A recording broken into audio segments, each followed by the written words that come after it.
नमस्कार। नवारंभ द्वारा आयोजित एहि पोथी परिचर्चा में हम अपने सब लोगन के स्वागत करै छी। आइ जे पुस्तक पर हम सब परिचर्चा करब वो पुस्तक छी लेखक ऋषि वशिष्ठक उपन्यास कलश यात्रा।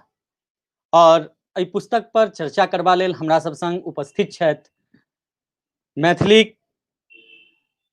वरिष्ठ लेखिका पद्मश्री उषा किरण खान जी।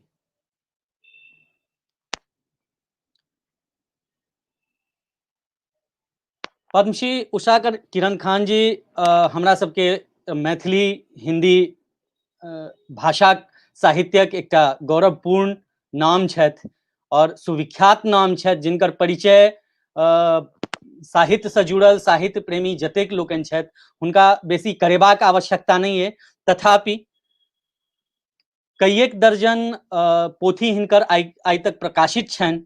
मैथिली में हिनक 6 गोट उपन्यास, 2 गोट कथा संग्रह, एकटा बाल साहित्य, मैथिली नाटक 4 गोट, हिंदी में कुल 8 गोट कथा संग्रह, कथाक संकलन सेहो हिनकर छियनि 4टा, उपन्यास हिंदी में 5 गोट, कथेतर एकटा किताब सेहो प्रकाशित छनि, हिंदी नाटक एकटा। ई सब हिनकर जे विराट लेखन छनि ई संख्या तेकरा दर्शबैत छै। आई उपन्यास पर हम सब चर्चा करब तो ई उपन्यास के लेल हमरा सब लेल एकटा बहुत पैघ गौरवशाली क्षण कार्यक्रमक क्षण अछि जे एकटा लेखिका जे उपन्यास एक तरह से कह सकै छी उपन्यासक हिनकर विपुल लेखन छथि और से हमरा सब संग एहि उपन्यास पर परिचर्चा के लेल उपलब्ध छथि। दोसर जे हमर सबके पैनलिस्ट छथि वो छथि प्रोफेसर ललितेश मिश्र, बनगाम सहरसा निवासी प्रोफेसर ललितेश मिश्र संप्रति अंग्रेजी प्रोफेसर छथि आ पत्रकारिता से सेहो जुड़ल रहल छथि। ई हिंदुस्तान टाइम्स में पत्रकार के रूप में सेहो काज करैत छथि। कतिपय मैथिली पत्रिका सबक संपादन सेहो केने छथि। एखन धरि हिनकर 2 गोट पोथी प्रकाशित छनि, समीक्षा पोथी एकटा, प्रस्तावना आ बीच वैतरणी में एकटा कथा संग्रह। तेसर जे पैनलिस्ट छथि हमरा सभक ओ छथि विनय कुमार झा जी, जे हैदराबाद से छथि, वरिष्ठ वैज्ञानिक छथि, मैथिली समर्पित कार्यकर्ता छथि और एखन धरि हिनक एकटा कविता संग्रह विवाह काल प्रकाशित छनि।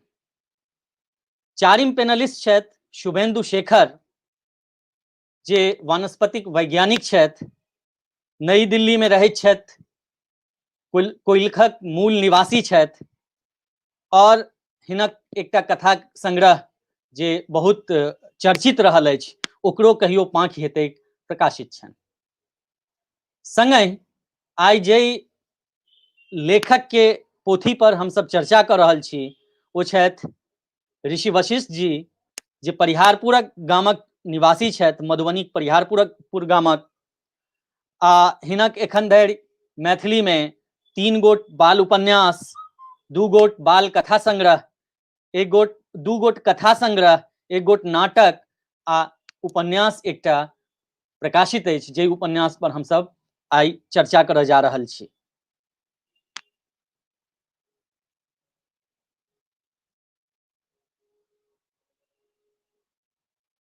एक बेर अपन सब पैनलिस्ट के साथ संगे लऽ कऽ हम जतेक श्रोता और दर्शक जे मैथिली प्रेमी छथि हुनका सभक स्वागत करै छी, कार्यक्रम में अभिनंदन करै छी और एहि कार्यक्रम के आप आगा बढ़ाबी। हम सब आग्रह करबन पैनलिस्ट सबसे जे पहिल जे हम सब 2-3 मिनट के एकटा सत्र राखब जाहिमे एहि पोथी उपन्यास से जुड़ल अपन जे पहिल अनुभव छै, पहिल जे मंतव्य छै इंट्रोडक्टरी ओ राखी। और एहि लेल सबसे पहिने हम आग्रह करबनि साहित्य अकादमी भारत भारती प्रबोध सम्मान सम्मानित पद्मश्री उषा किरण खान जी से कि ओ अपन ओपनिंग वक्तव्य जे छै से दैथ एहि पोथी पर। बहुत बहुत धन्यवाद। अहाँ सब हमरा बजेलहुँ। चूँकि ऋषि वशिष्ठ हमर परिचित लेखक छथि, हुनकर सबटा बाल साहित्य से लऽ कऽ आन दोसरो साहित्य पढ़ि कऽ आ उपन्यास पर ओ एला है तऽ एकटा लिखैके तरीका बढ़िआँ छै, ताहि दुआरे हम एलहुँ। तऽ नवारम्भ प्रकाशनके एहि बहुत धन्यवाद जे एतेक सुन्दर किताब छापलनि हैं।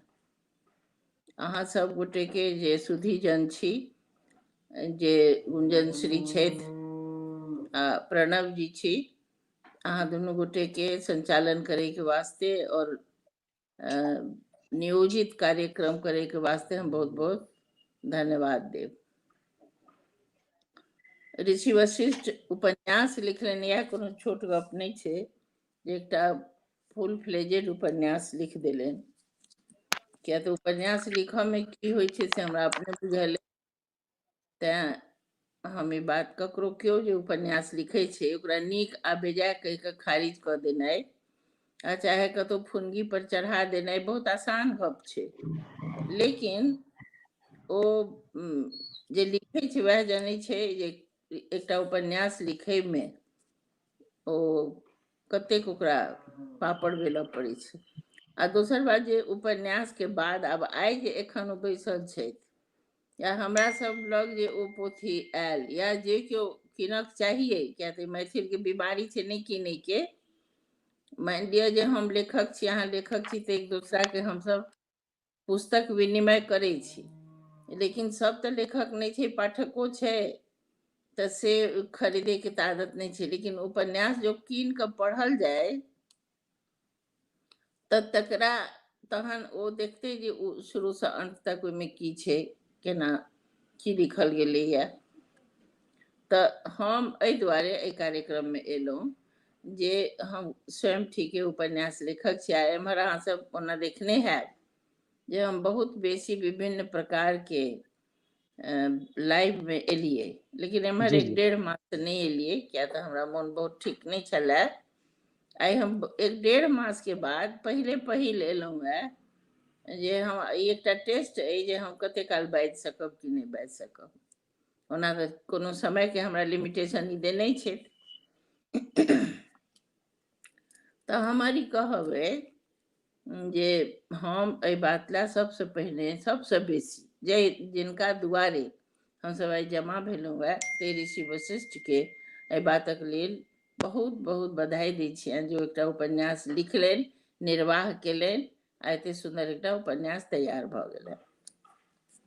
आब देखियौ हम हिनका सब तरह गप कहबनि एहिमे।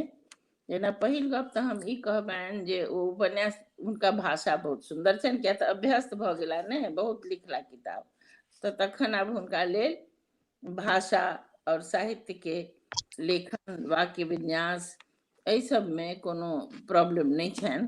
किया तऽ बहुत लेखक के जे सबसे पहिने उपन्यासे उठा लै छै तिनका सबके ई दोष छनि, लेकिन जे क्रमशः आगू बढ़ला है हुनका में ई दोष नहीं छनि। ई हमरा दृष्टि में ई बहुत एकटा तरीका नीक छै, आ ओहि तरीका के हिसाब से हम कहि रहल छी।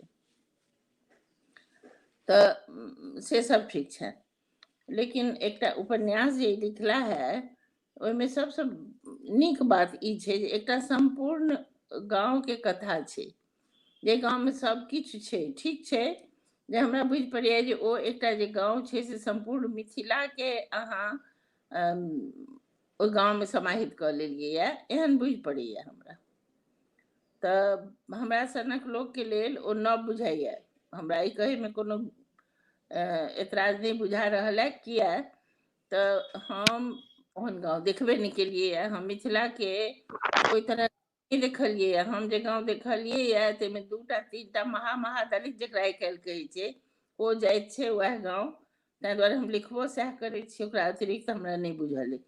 तऽ एहन जे बढ़िआँ चीज सब अहाँ सब लिखै छी तऽ हमरा ओहि गाँवसँ परिचय सेहो होइए, जे हम मिथिला के ओहि प्रकार के जाहिमे 12 वर्ण रहै छै, एहि तरहक गाँव के की प्रवृत्ति छै आ की ओकर कोन चीज के प्रवृत्ति छै आ कथी से निवृत्ति पबैत रहैया या निवृत्ति हेबे नहीं करै छै। ई चीज जे लिखलिए अहाँ तो हमरा एहि बात ला ऋषि वशिष्ठ के हम प्रशंसा करबनि जे ओकर जानकारी जँ हमरा भेल तऽ हमरा संसद हम तऽ जहन कि एतेक पुरान लोक छी आ गाँव जनै छियै लेकिन तो ओहन गाँव नहीं जनै छियै। तऽ और जे जते आइ काल्हि के पीढ़ी छै ओहि पीढ़ी के धिया पुता के तऽ गाँव से परिचय कम छै, लेकिन एम्हर मैथिली पढ़े के रुचि बढ़ले है लोग के, तो ओकरा लेल अहाँके उपन्यास रुचिपूर्ण मात्र नहीं हेतै बल्कि उपन्यास बहुत जानकारी देते, लोग के ज्ञान देते। ताहि दुआरे एकटा संपूर्ण गाँव के जे कथा जाहिमे पूरा मिथिला के परिकल्पना हमरा बुझि पड़ैया से छै तऽ भऽ सकैए। हालांकि हम 2 बेर अहाँके उपन्यास ओकरा एके बेर नहीं पढ़लहुँ, 2 बेर पढ़लहुँ, कोशिश केलहुँ और बहुत किया ओकरा जाने के जे और की अहाँ लिखलिए यऽ। तऽ तहन ई एक तरह के प्रशंसा करैत करैत हम अहाँके एकटा कमजोरी कहब जे ओहि उपन्यास के अंतर्गत कैटा उपन्यास भऽ गेल है, ओहिमे अनेक समस्या अहाँ एकठाम धऽ देलिए यऽ। ठीक है जे उपन्यास एक रेखीय नहीं होइ छै, बहुरेखीय होइ छै, लेकिन अगर कंसंट्रेट करिए कोनो एकटा समस्या पर और ओहिसँ लागल 2-4टा समस्या पर तऽ ओ अहाँके से बेसी प्रभावी हैत। ओना उपन्यास अहाँके प्रभावी अइ। दोसर एकटा बात हम ई कहऽ चाहै छलहुँ है जे उपन्यास जे छै ओ कथा साहित्य अपना समय के छै आ अहाँ सबके बुझल अइ जे हम साहित्य के विद्यार्थी नहीं रही, लेखक जरूर साहित्य के छी लेकिन साहित्यक विद्यार्थी नहीं रही, हम इतिहास के विद्यार्थी रही। तो इतिहास के विद्यार्थी में अतः में प्राचीन इतिहास के जेकर स्रोत एकटा साहित्य छै। तऽ साहित्य के एखनो जे मूड़ी कटौवल होइत रहै छै हमरा विषय में जे की सत्य छै की नहीं छै, एहि दुआरे जे साहित्य के विद्यार्थी नहीं रही। की भेलै आवाज जाइए ने? जी जी जी आवाज आबि रहल छै अपने। हाँ तो साहित्य के जे हमरा बुझने जे एकटा स्रोत के रूप में इस्तेमाल हुई छै। साहित्य एकटा इतिहासक स्रोत कोनो समय में जाके हुई छै।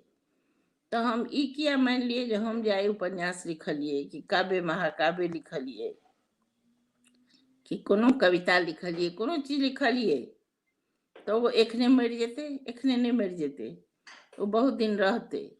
तो बहुत दिन रहतै तहन हमरा अपना बुझने जे ओकरा में ऑथेंटिसिटी रहैके चाही, सत्यता रहैके चाही।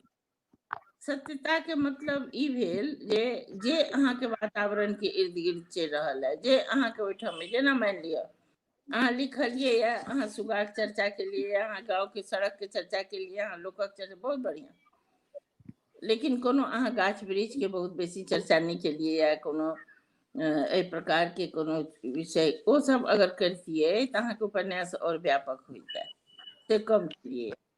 दोसर हमर एकटा और कहब अइ जे हमरा ई हम एगोटे दूगोटे से बतियेलिए या प्रश्न केलिए या जे हमरा पहिने कहू जे अहाँ जे ओ लड़का जे छै लालटू जेकर कैरेक्टर जे अहाँके नायक कैरेक्टर पर बहुत बढ़िया अहाँ गढ़लिए या बहुत बढ़िया, लेकिन ओकरा संगे जे आंदोलन के एकटा विशेषता चलि रहल छै ओ आंदोलन की छियै?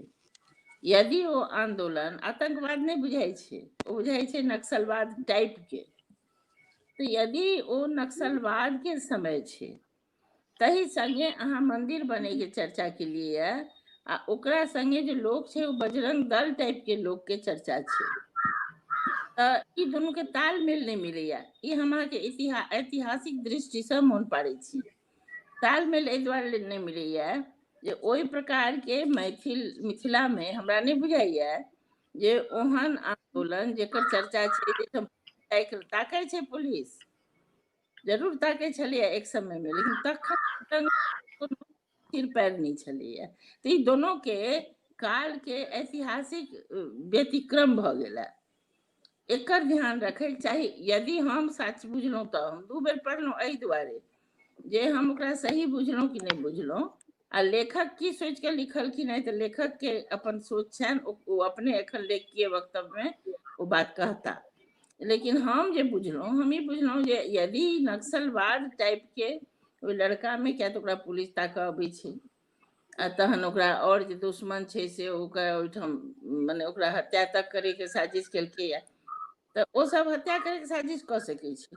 लेकिन यदि नक्सलिज्म के ओ रूप मिथिला में कहिया रहे, तहू में अहाँ उत्तर मिथिला के कथा कहि रहल छी, ओठाम रहे कि नहीं रहे। अब हम ओहि प्रसंग में एकटा कहै छी, अहाँ सब बुझल हैत कि नहीं बुझल हैत,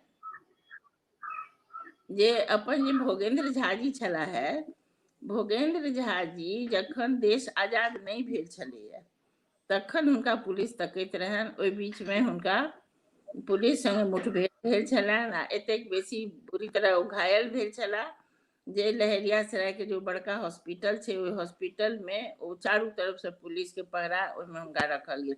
ये ई हमरा सबके जन्मल रहिए कि नहीं रहिए तहिया के बात छै, आजादी के पहले के गप छै। आजादी के बाद ओहि कल्ट के लोग के एना पुलिस नहीं ताके छलैया, ताके छलैया जेपी आंदोलन के समय में। सेहो अहाँ के एहिमे व्यतिक्रम है, किया तऽ अगर जेपी आंदोलन के समय रहिते तऽ ओ बजरंग दल बीच में आबि कऽ गड़बड़ भेलै।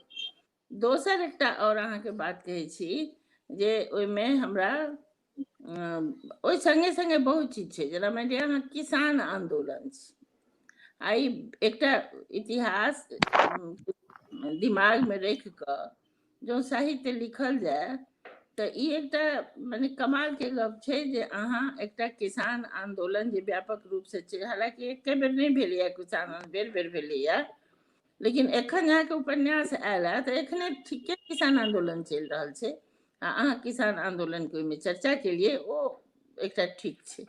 लेकिन ओ बजरंग दल वाला और ओ वाला हमरा नहीं ओते रुचल। एकटा मंदिर के बहाना से अहाँ सौंसे गांव के प्रवृत्ति के चर्चा के लिए बहुत नीक केलिए है, क्या तो ठीक है बात।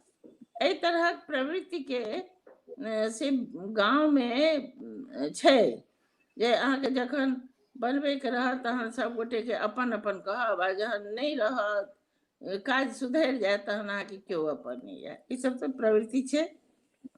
चूँकि अहाँ ओहि परिवेश में रहै छी, ओहि परिवेश के नीक से चिन्है छियै, तऽ ओकर आकलन अहाँ बहुत बढ़िया जगह केलहुँ है। आ हम अहाँके किछु और अथी करै छी। हम एकटा कहऽ चाहै छी जे अहाँके बड़का ई कैनवास अइ, हम एहिमे लिखने छी, नोट केलहुँ है जे की अहाँके एहिमे करऽ चाही। हाँ, एकटा बात हम कहऽ चाहै छी जे लालटून छै आ ओकरा संगे जे एकटा लड़की पायल छै, एहि दुनू के चरित्र गढ़े में अहाँ अपना के काफी गंभीरता से लेलिए ये। आ जय लालटून के चरित्र हालांकि अहाँ बहुत सुंदर गढ़लिए ये, लेकिन लालटूनक चरित्र और पायल के चरित्र दुनू के निस्संग व्यवहार और दुनू के लगाव ततेक बढ़िया से अहाँ आगू बढ़लिए ये जे एकदम बुझाइ यहाँ एकटा गांव में एकटा पढ़ल लिखल लड़की, एकटा सुसंस्कृत लड़का के व्यवहार एक दूसरा के प्रति, एक दूसरा के मैत्री के प्रति समर्पण के केहन उदात्त भाव के भ सकै छै, एकर हम प्रशंसा करब। लेकिन अब भाई हम कहलहुँ ने अहाँके जे हम तऽ एकटा तेहन गांव में रहै छियै जे महादलित छै खाली, और हमरा ओहिठाम चूँकि दोसर टाइप के हमर गांव बीज पड़ल छलैया, तैं ओहिठाम गारि गंजन नहि हम सुनलियै कहियो। लेकिन बाबू अहाँ जे लिखलिए है ताहिमे तऽ ततेक बेसी गारि पढ़लिए शुरू से लऽ कऽ अंत तक जे हमरा तऽ बुझले नहि रहै जे एतेक गारि भऽ सकै छै दुनिया में। गारि के कोष जरूर लोक के बढ़ि सकै छै ओ अहाँके उपन्यास पढ़ि कऽ, और ठीक छै अगर एना होइत हेतै तऽ बड़ा आश्चर्य। तहन एकटा हम अहाँके विचार देब जे आइ काल्हि खूब चलि रहल छै गारि हिंदी में सेहो, नव नव लोग लिखै छै, तो ये उपन्यास के अहाँ जो अपने अनुवाद कर दिए ना तो मैथिली में नहीं छपा, हिंदी में हाथों हाथ लोग ले आ खूब बिकायत। ताहि दुआरे से एतेक गारि दऽ कऽ अगिला उपन्यास नहि लिखी, भऽ गेलै, बहुत भऽ गेलै। ये मने हमरा अपना मोनमे, अहाँ धियापुता छी ताहि दुआरे हम कहऽ चाहै छी जे ओहिसँ छै कि ओहिसँ की होइ छै ई जे कथ्य जे छै ओ गौण भऽ जाइ छै आ गारि ऊपर आबि जाइ छै। ताहि दुआरे ओतेक आओर एकटा बात जे मैथिली भाषामे से मानि लिअ हेतै एते गारि होइत हेतै, हम नहि जानै छी। हम तऽ एकटा ब्राह्मणक गाँव देखल जेतै तो में एते गारि सब नहि हम सुनबे नहीं, और साथ हम की जान गेलियै। लेकिन हमरा अपना बुझने जे एतेक गारि के लिपिबद्ध केनाइ हमरा बुझि पड़ैया जे कोनो बहुत सुरुचिपूर्ण गप नहीं लागल हमरा। एतेक बढ़िया उपन्यास, जे उपन्यास में 2-3 टा बहुत मुद्दा उठेलिए। मान लिया वो नाटक करै छै, ओ लड़का सजग छै, सामाजिक रूप से सजग छै, तहन ओ पूरा गाँव में सेहो किछु गोटे सजग छै, किछु गोटे नहीं छै तैयो सहमति प्रदान करै छै। तऽ एहि दुआरे ओ अहाँ कम से कम ओ गारि अगर कम रहितै तऽ ओहि दिस ध्यान नहीं जाकर लोक के उपन्यास के कलेवर दिस ध्यान जैतै। और एकटा बात हम अंतिम रूप से कहब जे उपन्यास में बहुत किछु छै, ओहिमे अहाँ अलग अलग उपन्यास लिख सकै छलहुँ, लेकिन ई पहिल उपन्यास है, पहिल उपन्यास एहिना होइ छै। तैं हमर विचार जे आगू जे लिखब तऽ कलेवर के कनी एक मुखी कऽ कऽ लिखी।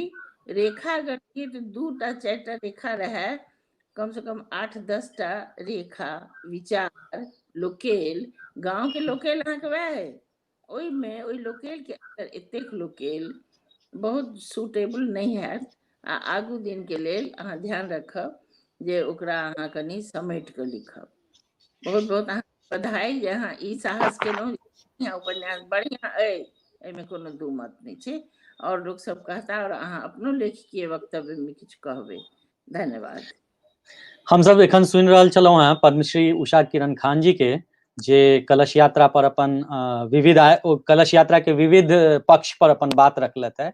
और जेना हम पहिने कहने छलहुँ हैं कि जी 3-4 मिनट के इंट्रोडक्टरी वक्तव्य छलिए, लेकिन हुनकर जे स्वास्थ्य एखन के स्वास्थ्य के स्थिति छनि और जे वय वार्धक्य छनि, ताहि के देखैत जेना हमरा पता चला जे बेसी लंबा ओ नहीं बाजऽ चाहथिन, कनी थाकि जाइ छथिन, तऽ हम हुनका जतेक बाजि सकलखिन से हम बाजऽ, मतलब ओहिमे हमरा कोनो दिक्कत नहीं बुझायल, रोकऽ के आवश्यकता नहीं बुझायल। हम आगू कहब जे हमर पैनलिस्ट छथि जे हम सब एकरा 2-3 मिनट के एकटा ली, और फिर दोबारा हम सब नेक्स्ट सेशन में और बात सब करिए विषय में। तो आगू हम जाइ छी जे अगला हमर पैनलिस्ट छथि डॉक्टर ललितेश मिश्र। हुनका सँ एहि उपन्यास पर हुनकर जे पहिल स्टेटमेंट छनि, ओपनिंग स्टेटमेंट से ली। डॉक्टर ललितेश मिश्र।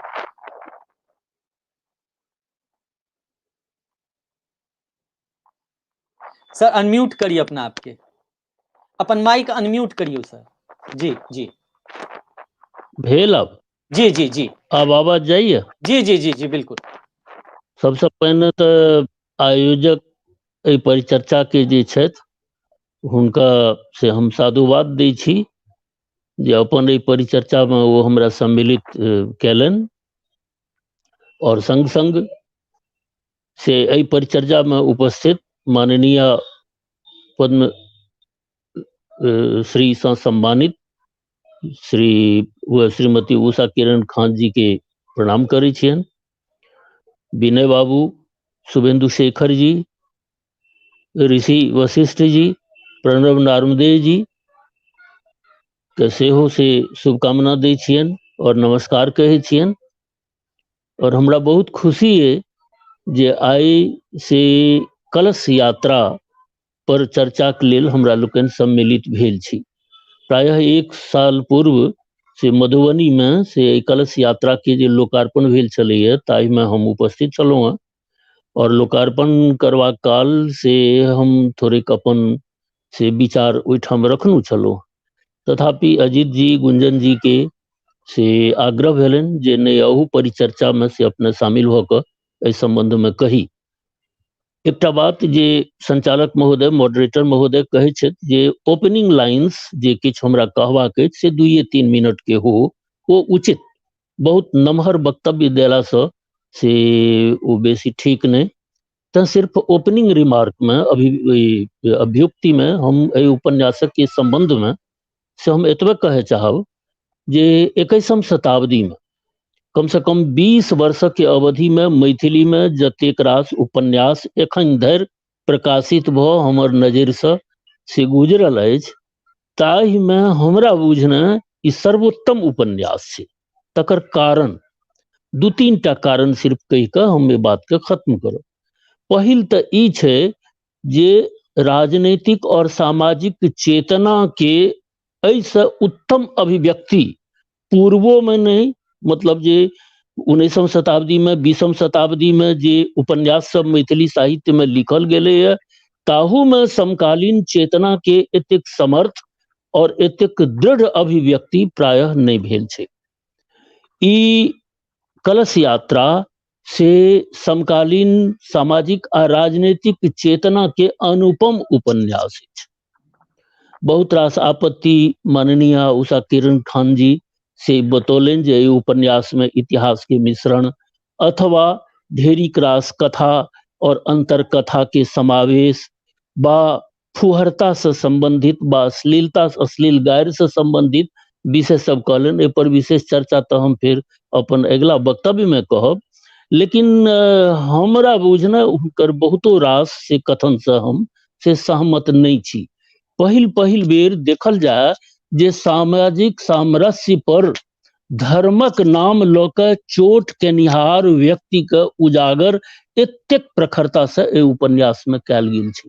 ततबेटा नहीं, छल प्रपंच धार्मिक पाखंड से कोना सामाजिक सौहार्द के सामना में मानवता के बचबऽ लेल मानवीय पवित्रता के बचबऽ लेल कोना ओ जीत दर्ज करैत अछि से एहि उपन्यास में कलश यात्रा में से देखल गेले। कलश यात्रा की छै, एकटा पवित्रता के द्योतक थिके। ओकरा धर्मक द्योतक अपने नहीं मान, एकटा पवित्रता के द्योतक अगर बुझी तऽ एहि कलश यात्रा में जे विवाद उत्पन्न कयल गेले ताहि लेल से भू अधिग्रहण के समस्या, भू अधिग्रहण समस्या के से बाद में मंदिर मस्जिद निर्माण, मंदिर राधा कृष्ण के मंदिर निर्माण में कोना पाखंडी लोग, छली लोग, प्रपंची लोग ओकरा बदल के चेष्टा केलके, तथापि सामाजिक सौहार्द और मानवीयता ओहि ऊपर में कोना विजय प्राप्त करैत अछि से एक कलश यात्रा में देखाओल गेले है। तो हमरा बुझना ई उपन्यास मैथिली के स्मरणीय आ अत्यंत पठनीय उपन्यास छै और एकरा बेर बेर पढ़लो पर एकर अनेक सतह पर से विशद अर्थ छै, तो ओहि पर ध्यान देव आवश्यक। ई बात सही जे उपन्यास में बहुत रास पक्ष एहनो होइ छै जकर आलोचना बा समालोचना ओकर भ सकैए, से अहू उपन्यास में छै आ तकर चर्चा हम बाद में करब। जेना लालटून जे कथा नायक अछि तकर चरित्र के गढ़न जेना भेलैए, ओ गढ़न जतऽ धरि विरोध करवा के छै भू अधिग्रहण संबंधी समस्या के प्रति अथवा कलश यात्रा के आयोजन के संबंध में जे विद्रोह छै से विद्रोह के वो अभिव्यक्तता अवश्य केने छै।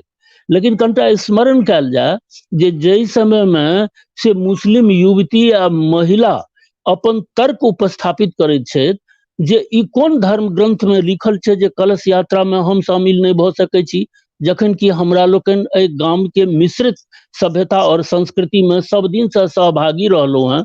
अजमेर शरीफ में हिंदू चादर चढ़ा सकै छथि तो एकटा मुस्लिम संप्रदाय के लोग कियाक नहीं से कलश में जल भर के गाम में भ्रमण क सकैया, जाहिसँ से राधा कृष्णक मंदिरक स्थापनक कार्य आगाँ बढ़े।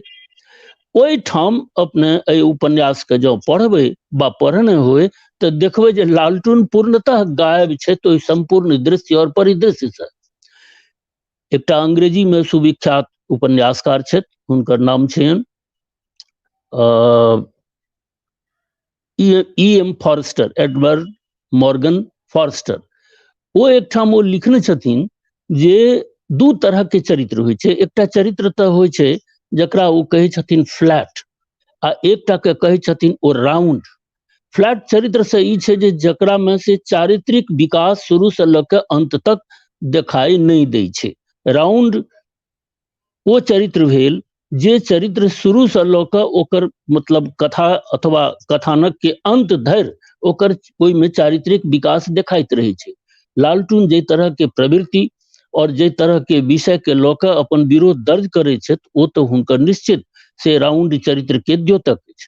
किंतु अंत में जखन कि संपूर्ण मामला एकटा निर्णायक स्थिति में पहुंचे छै जतऽ वैदिक जी हारि जाइ छै, झुम्मर अपन समस्त प्रपंच में हारैत पराजित प्रतीत होइत छै, ताहि ठाम से लालटून के उपस्थित नहीं होयब ओ कतौ न कतौ से हुनकर राउंड चरित्र हेबा में से दोष लगबैत अछि। दोसर जे मैडम से माननीय उषा किरण खान जी अपन बात में से नक्सलवाद बा उग्रवाद बा आनो तरह के प्रसंग सब से ओ कहलन, हमरा बुझने तै तरह के स्थिति नहीं छै। अपने लोकन सब गोटा जनैत हैब जे जॉर्ज बर्नार्ड सँ अपन नाटकक संबंध में लिखलखिन जे नो कन्फ्लिक्ट नो ड्रामा। जै कोनो साहित्य में से संघर्ष नहीं छै ताहि में से कोनो प्रकार के से सुखद फल प्राप्ति के अपने कल्पना नहीं कऽ सकै छी। अगर भू अधिग्रहण के विरोध में आवाज उठायब से नक्सलवाद से प्रेरित छै बा आन कोनो उग्रवादी भावना से प्रेरित होए तऽ तखन तो मुश्किल छै साहित्यिक तऽ लिखब। हमरा बुझना एहि तरह के किछु नहीं छै। औद्योगिकरण जहिना जहिना ओकर दिशा बढ़ल जा रहलै है, भूमंडलीकरण के दिशा बढ़ल जा रहलै है, तऽ स्वाभाविक छै जे भू अधिग्रहण के समस्या उत्पन्न हेतै। ई सिर्फ एकटा परिहारपुर गामक के समस्या नहीं छै, ई बनगांव के समस्या सेहो छै, ई कोयलक के समस्या सेहो छै, ई विनय बाबू के गांव के समस्या सेहो छै। अब मिथिले किया संपूर्ण भारतवर्ष में एकर विरोध भ रहलै है जे भू अधिग्रहण से संबंधित जे कोनो काज औद्योगिकरण के वास्ते कैल जा रहलै है तकर मानवीय आधार पर विरोध होइ छै। आखिर किसान के खेती कतऽ चल जेतै, ओकर से आहार छिनवा के आशंका के तहत एहि तरह के विरोध होइ छै। तऽ ओ नक्सलवाद तऽ नहीं छियै, ओ उग्रवाद तऽ नहीं छियै। दोसर विषय हमरा ई कहबाक छल जे आब ओहि में देखल जाय जे कोन तरह के कथानक छै। भू अधिग्रहण से समस्या शुरू होइ छै, समस्त ग्रामीण सीमांत किसान छै अथवा मध्यवर्गीय किसान छै, आ ओकरा बुझाई छै जे भू अधिग्रहण से कहीं हमर जीवनोपार्जन के सब साधन खत्म भ जात, तो स्वाभाविक छै विरोध छै। अब एकरा जो अपने उग्रवाद बुझैत होय बा नक्सलवाद बुझैत होय तऽ हमरा नहीं किछु कहबाक अछि, लेकिन हमरा ई बुझब अछि जे ई कोनो प्रकार के उग्रवाद, ई तऽ स्वाभाविक विद्रोह, स्वाभाविक विरोध, स्वाभाविक संघर्ष के भूमिका ई बनबै छै। तऽ संघर्षशीलता तऽ जरूर एहि उपन्यास के प्रारंभ से लऽ के आ कलश यात्रा के संबंध में जे सूची बनावल गेले जे के कलश लऽ के विदा होता आ ओहि में से नजराना, दिलशाद, ई लोकन जे फातिमा, ई लोकन जे ओहि में हुनकर नाम प्रविष्ट भ गेलनि, तत्व धैर्य संघर्ष के स्थिति बनल छै। और ई संघर्ष के जे भूमिका एहि में देखल गेले है वो बहुत उच्च स्तरीय, बड़ा मनोवेधक छै, रोचक छै। दोसर से एकटा औरो विषय से माननीय के उद्बोधन में आयल जे फुहरता अथवा अश्लीलता के प्रसंग। हम जरूर एहि बात के स्वीकार करै छी जे साहित्य में सुचिता अत्यंत महत्वक विषय छै, लेकिन संग संग इहो ध्यान रखबाक छै जे पात्र के जे सहज स्वरूप छै अथवा पात्रोचित जे भाषा छै ओहि भाषा का अविकल राखल जाए।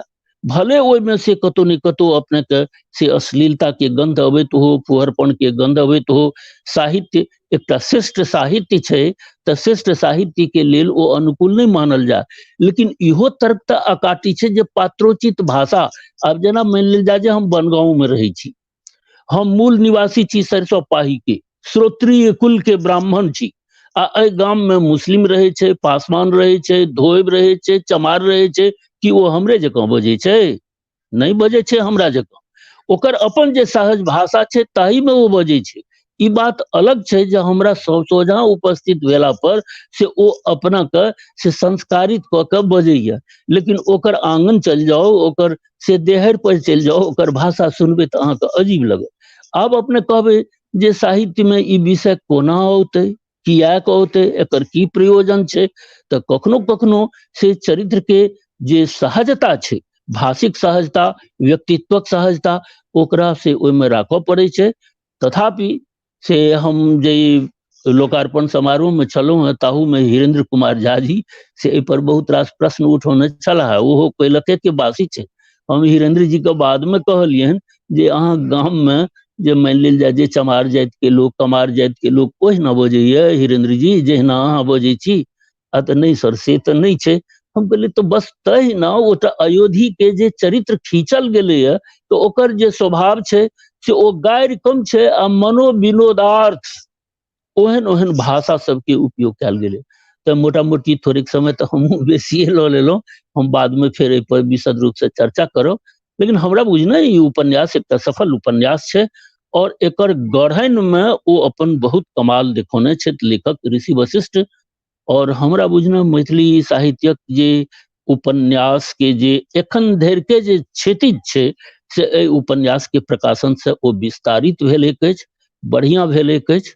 और हम तो हुनका साधुवाद दै छियनि, शुभकामना दै छियनि जे एतेक सुंदर उपन्यास ओ लिखलाह जैसे मैथिली साहित्य भंडार से समृद्ध भेल अछि। धन्यवाद। हम सब एखन सुनि रहल छलहुँ हैं समालोचक ललितेश मिश्र जी के, लेखक ललितेश मिश्र जी के, जे अपना ढंगे कलश यात्रा पर अपन मंतव्य रखला। और एहिसँ पहिने हम सब सुनि चुकल छी श्रीमती उषा किरण खान के, जे एकर विभिन्न पक्ष पर गप केलथ है। और एहि दुनू मंतव्य के बाद किछ जे विषय निकल के आयल है भाषा से संबंधित, पात्र के जे भाषा छै एहिमे, और ओहिमे जे शालीनता और अशालीनता के एकटा जे महीन सूत्र छै, तै विषय पर हम सब आगू के सत्र में बात करब। और ई बात करबा जोग छै। फिलहाल हम सब जे एखन छै से विनय कुमार झा जी के तरफ चली। विनय कुमार झा जी अपन मंतव्य रखता एहि उपन्यास पर।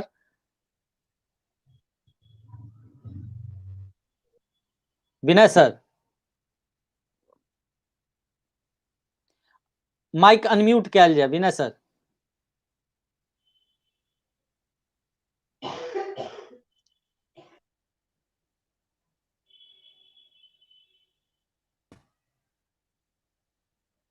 जी जी पहले आब हमर आवाज अबैया? जी जी जी जी सबसे जी पहले आवाज तो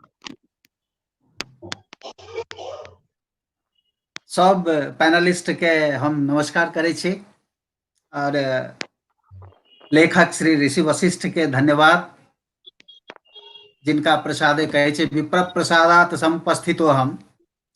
तो से ऋषि वशिष्ठक प्रसादात हम एतऽ उपस्थित छी। और सबसे बेसी कोनो बात शुरू करी कलश यात्रा पर ताहिसँ पहिले जे ई पैनल बनल है तनिका विलक्षण बुद्धि के धन्यवाद देब एक बेर बहुत जरूरी अछि, जे एतेक रास मनीषी सभक बीच में बाकी कार्यक्रम से जे करैत रहला है ताहि के हिसाबे ई पैनल अति गंभीर ने भ जाए, तें हमरो लॉ ऑनलाइन जे एकटा संतुलन बनल रहते बाकी पैनल सब संगे। तो ताहि ले हुनका बुद्धिक सराहना करब आवश्यक बुझै छियै। अब आबी सोझे बात पर। हम कोनो साहित्यिक लोक तऽ थिकौ नहीं, पाठक छी, पाठकीय दृष्टिकोण से बात करब। कलश यात्रा के माध्यम से हमरा जनैत ऋषि जी गामक मात्र बात नहीं केला है, वर्तमान जे देशक स्थिति छै, देश में जाय सामाजिक ताना बाना जेना छै आ जेना ओकर रूप में विकृति अनबाक प्रयास भ रहल छै, ताहि सब पर एकटा दृष्टिपात जरूर केला है।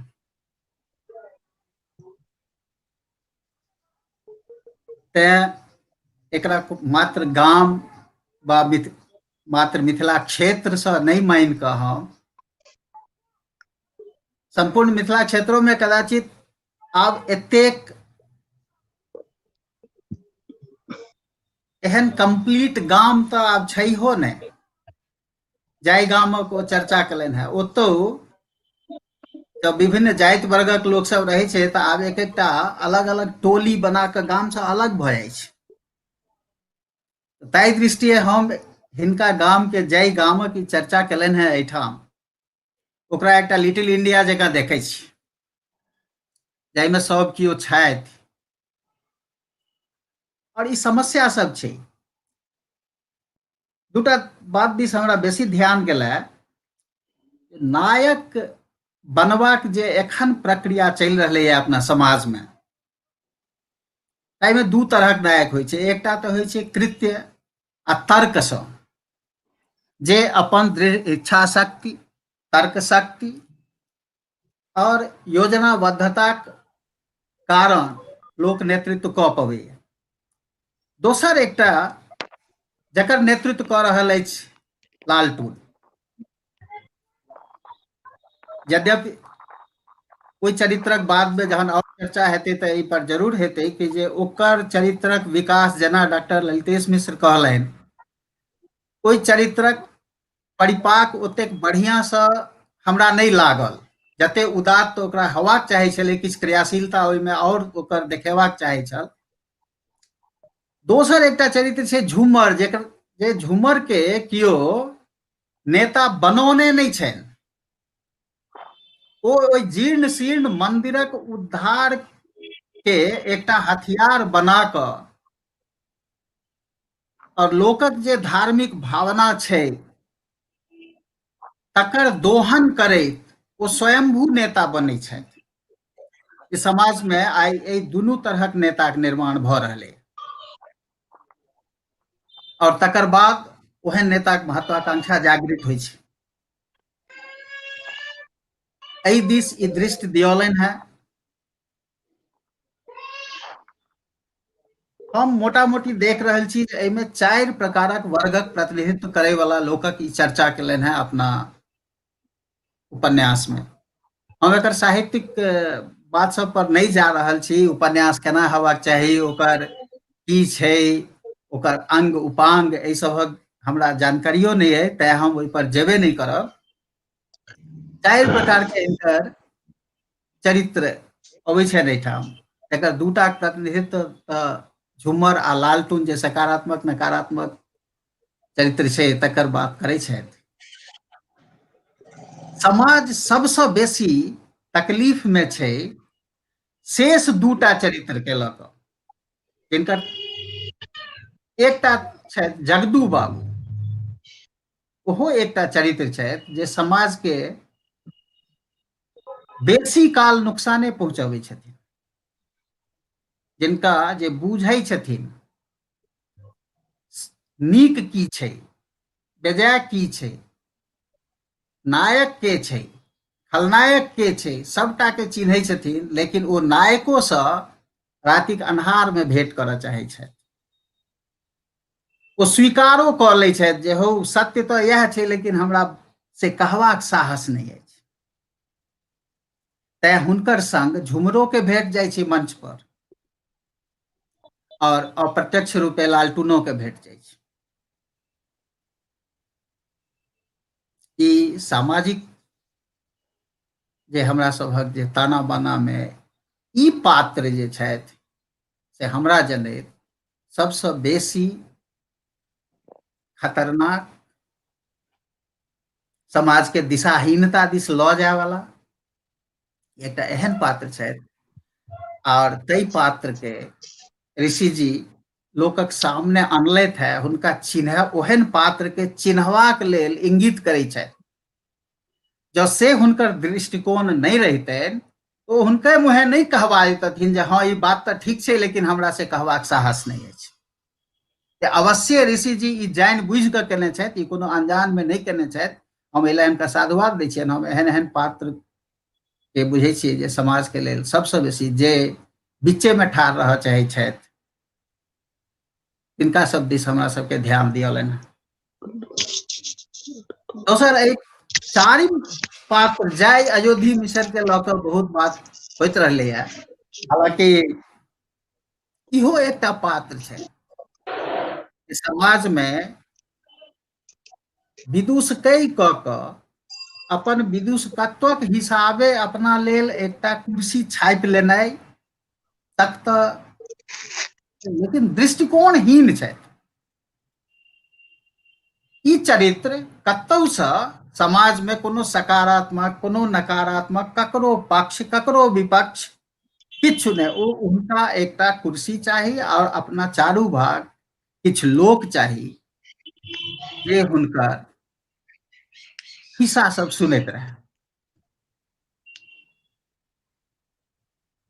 ई समाजक कोनो बड नुकसान कऽ देथिन से नहीं, ई पात्र नुकसान नहीं करै छै, लेकिन ई पात्र समाज के समय नष्ट करै छै। ताहि दुआरे हम एहि बात दिस ऋषियों के ध्यान लाबऽ चाहबनि जे हिनका उपन्यास में ई पात्र छथि, ई समाजक पात्र छिया तऽ हिनका स्थान नहीं भेटनि से तो हम नहीं कहब, लेकिन हिनका एतेक स्थान भेटनि, ई बड्ड स्पेस लऽ गेल छै। तऽ हमरा लगैए कि ई तते स्पेस लऽ गेला है जाहिसँ लालटूनक चरित्र पे ओहि स्पेस से लालटूनक चरित्र के कने और बेसी देखार और बेसी जागृत कयल जा सकै छै। अयोधी मिसर हमरा लगैए कि अनकर हिस्सा लूझि कऽ एहिमे से बहुत किछु लऽ गेलखिन है अपन। एकटा बात जी डॉक्टर ललितेश मिश्र कहलखिन जे वैदिको जी हारि गेला। हम एहि बात से हमरा कनेक असहमति अछि, वैदिक जी हारला नहीं। ऋषियों नहीं मानैत हेता कदाचित जे वैदिक जी हारि गेला। वैदिक जी विचारवान छला है, वैदिक जी के निर्णय देवा में तक दिक्कत भऽ रहल छलनि है। वास्तव में जे जनैए ओहि शास्त्र के, जे ओकर मर्म के जनै छै, से ओकर जे नगमा नजराना वा ओकर जे तर्क छलैए तकरा ओ शास्त्रीय दृष्टिकोण से काटि नहीं पबै छला है, सामाजिक दृष्टिकोण से मानि नहीं पबै छला है। तऽ ई एहि लेल वैदिक जी पात्र के हम धन्यवाद दै छियनि जे अंततः ओ सत्य दिस झुकला, शंख उठौलनि फूकलनि। अहू ले ऋषि के साधुवाद छनि। जँ वैदिक जी से ई कोनो बात कोनो एकटा निर्णय दिया देतथिन तहन वैदिक जी हारि जेतै, तहन स्पष्ट भऽ जेतै जे वैदिक जी हारि गेला। वैदिक जी और किछु बुझै छथि कि नहीं बुझै छथि, वेद तो नहीं बुझै छथि, से नहीं करा कऽ ऋषि एकटा पैघ काज केला, समाज के एकटा नीक संदेश देलखिन, वैदिक जी के आगाँ नहीं देलखिन। ठीक छै, ओहुना जे केओ अबै छी से अपन अपन हिस्सा के कनि बेसी समय लऽ लै छी, तऽ हम अपन बात एतऽ समाप्त करै छी जे मोटा मोटी सबटा मिला कऽ देखब तऽ उपन्यासक कथन गढ़नि एहि सब पर बहुत बात हेतै, आगुओ हेतै। कथा कतऽ कपचल लगै छै, कतऽ विस्तारित लगै छै, एहि सब पर बात हेतै। फिलहाल हम एकटा जरूर कहब जे हाँ, ई संपूर्ण देशक कथा थी, वर्तमान समय के कथा थी। और वो जे नक्सलवादी वाला बात तऽ ओ तऽ हमरो कतौ अभरल नहीं, वो जे खेत बचाबऽ वाला जे योजना छै ताहिमे नक्सली गंध तऽ नहीं अबै छै, तेँ ओहिसँ हमरो असहमतिये रहत। ठीक छै, आगू चर्चा हेतै, ताबत हम विराम दै छी जी अपन बात। और हम जी बढ़िया से सुनि सकी अहाँ सबके, अपनो ज्ञान बढ़ाबी, ताहिके आकांक्षी छी। धन्यवाद। जी विनय कुमार झा जी छलाह जे अपन वक्तव्य रखला। वक्ता सभक आरंभिक वक्तव्य जे हम कहने छलियै ताहि हिसाबसँ कनि बेसी आगू जा बेसी समय जरूर लेल गेलैए, लेकिन जे गप भेलैए से महत्वपूर्ण भेलैए। और अहूमे एकटा बड़ी सुन्दर गप भेलैए जे अयोधी मिसर सनक एकटा पात्र होइ छथिन जे नुकसान तऽ नहि करै छथिन, लेकिन ओ एकटा स्पेस खा जाइ छथिन। आ से अयोधी मिसर समाजो में स्पेस खाई छथिन, आई उपन्यासों में स्पेस खेलखिन हैं। एकटा साम्य बड़ी सुंदर खोजलखिन हैं विनय सर।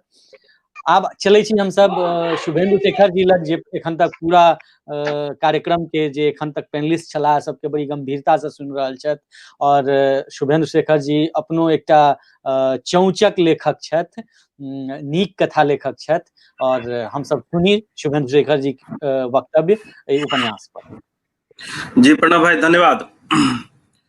सबसे पहले सब गोटे के हमर प्रणाम, अभिवादन। जते गोटे ऑनलाइन छी या बाद में रिकॉर्डेड ऑफलाइन के रिकॉर्डेड कार्यक्रम के ऑफलाइन देखब, सब गोटे के हमर अभिवादन। और ऋषि वशिष्ठ भाई बधाई के पात्र एहि दुआरे छथि जे मात्र गामे नहीं, विनय सर ठीक कहलखिन, भरि देश के बल्कि एक वैश्विक परिदृश्य के हिसाब से एक कंटेम्प्रेरी उपन्यास लिखलन, ताहि लेल बहुत बहुत बधाई के पात्र छथि। पिछला साल एक मादे जे छै से मैथिली के बहुत नीक रहलै। नीक एहि दुआरे हम कहै छी रहलै जे एक संगे दूटा उपन्यास एलै, कि एहि बात के लऽ कऽ फोकस कर रहल छै जे सांप्रदायिकता हमर सबके मिथिला में केना धीरे धीरे अपन चांगुर पसारि रहल है, अपन पैर पसारि रहल है से, ताहिमे ई एकटा कलश यात्रा एकटा महत्वपूर्ण उपन्यास छै। एहिमे एहि उपन्यास के एहि परिदृश्य में देखे के आवश्यकता छै जे देखियौ, पूरा विश्व एखन जे छै ने से अहाँ देखबै, एहन बात नहीं छै जे आइए भेलै है, पहिनियो होइत रहलै है, लेकिन धर्म सत्ता केना एकटा गाम के, एकटा केना देश के ओ प्रभावित करे छै,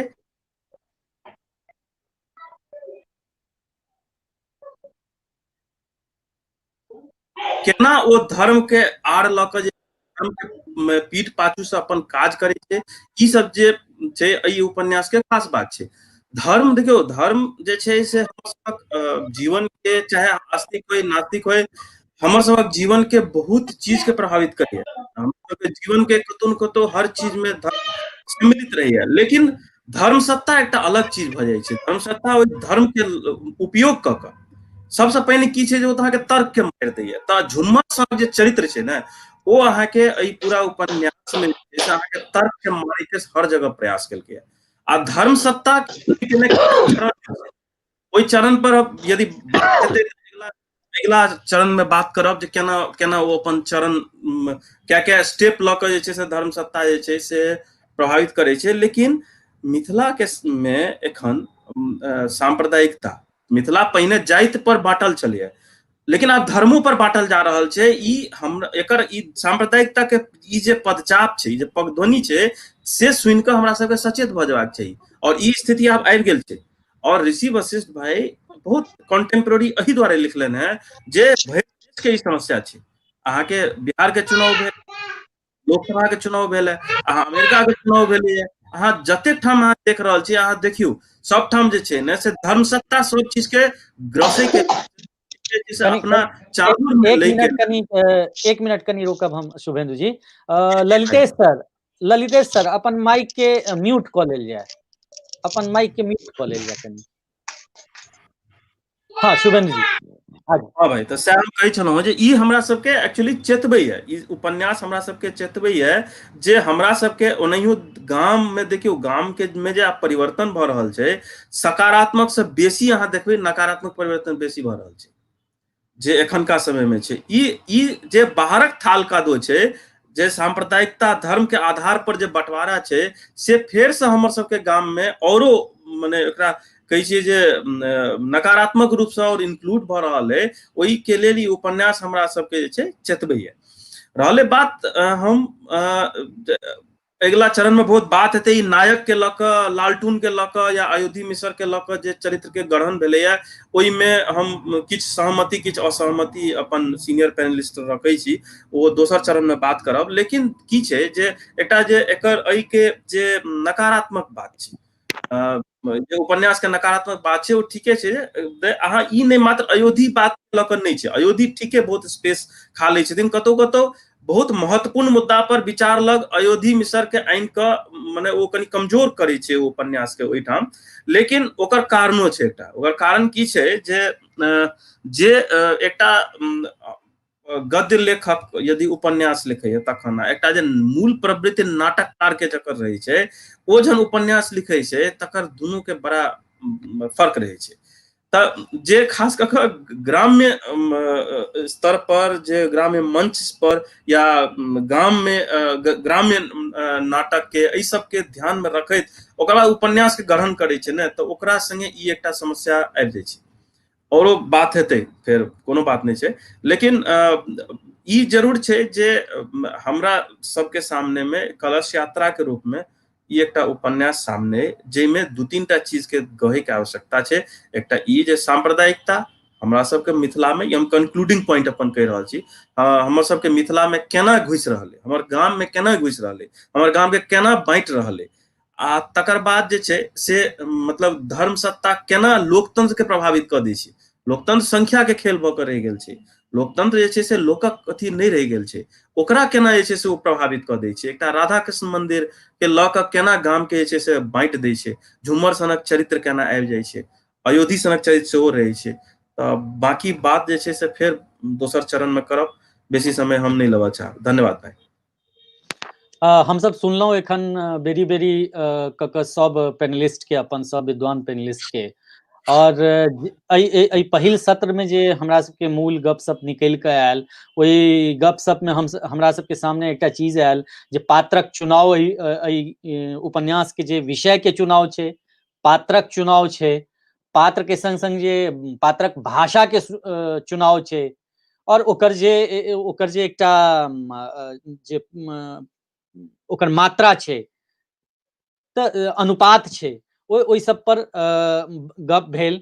किछु असहमति निकलि कऽ आयल, किछु सहमति निकलि कऽ आयल। अगला हमसब जाय सत्र में, ताहिसँ पहिने 30 सेकंड के एकटा हमसब ब्रेक ली, गुंजन श्री से आग्रह करबनि, और तकर बाद जे हमसब अबै छी तऽ आगू के गपशप करै छी।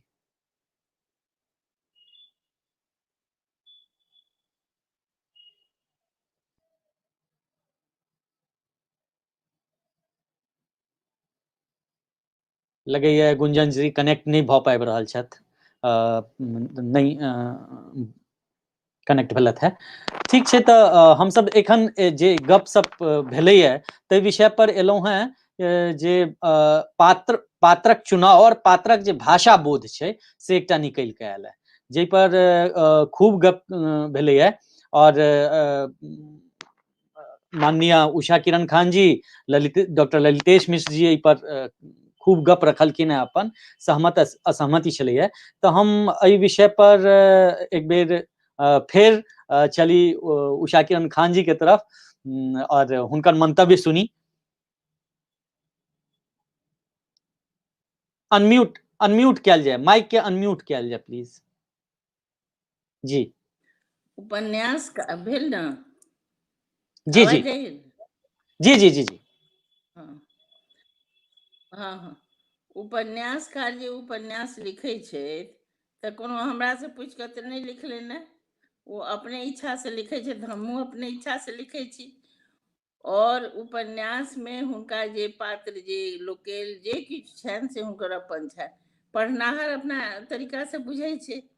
अहाँ सब जते गोटे छी संभवतः ओहि इलाका के छियै तऽ बुझैत हेबै, हम ओहि खास इलाका के नहीं छी, तैं हम ओहिठमक लोकेल खूब ठीक से नहीं जानै छी। हम कहलहुँ ने, हम कोसी के पेट के बीच के महादलित के गांव के छियै, तऽ हम नहीं जानै छियै। लेकिन उपन्यास पढ़ला से हमरा बहुत जानकारी भेल, तैं हम बहुत प्रसन्न ओहि बात लऽ कऽ छी।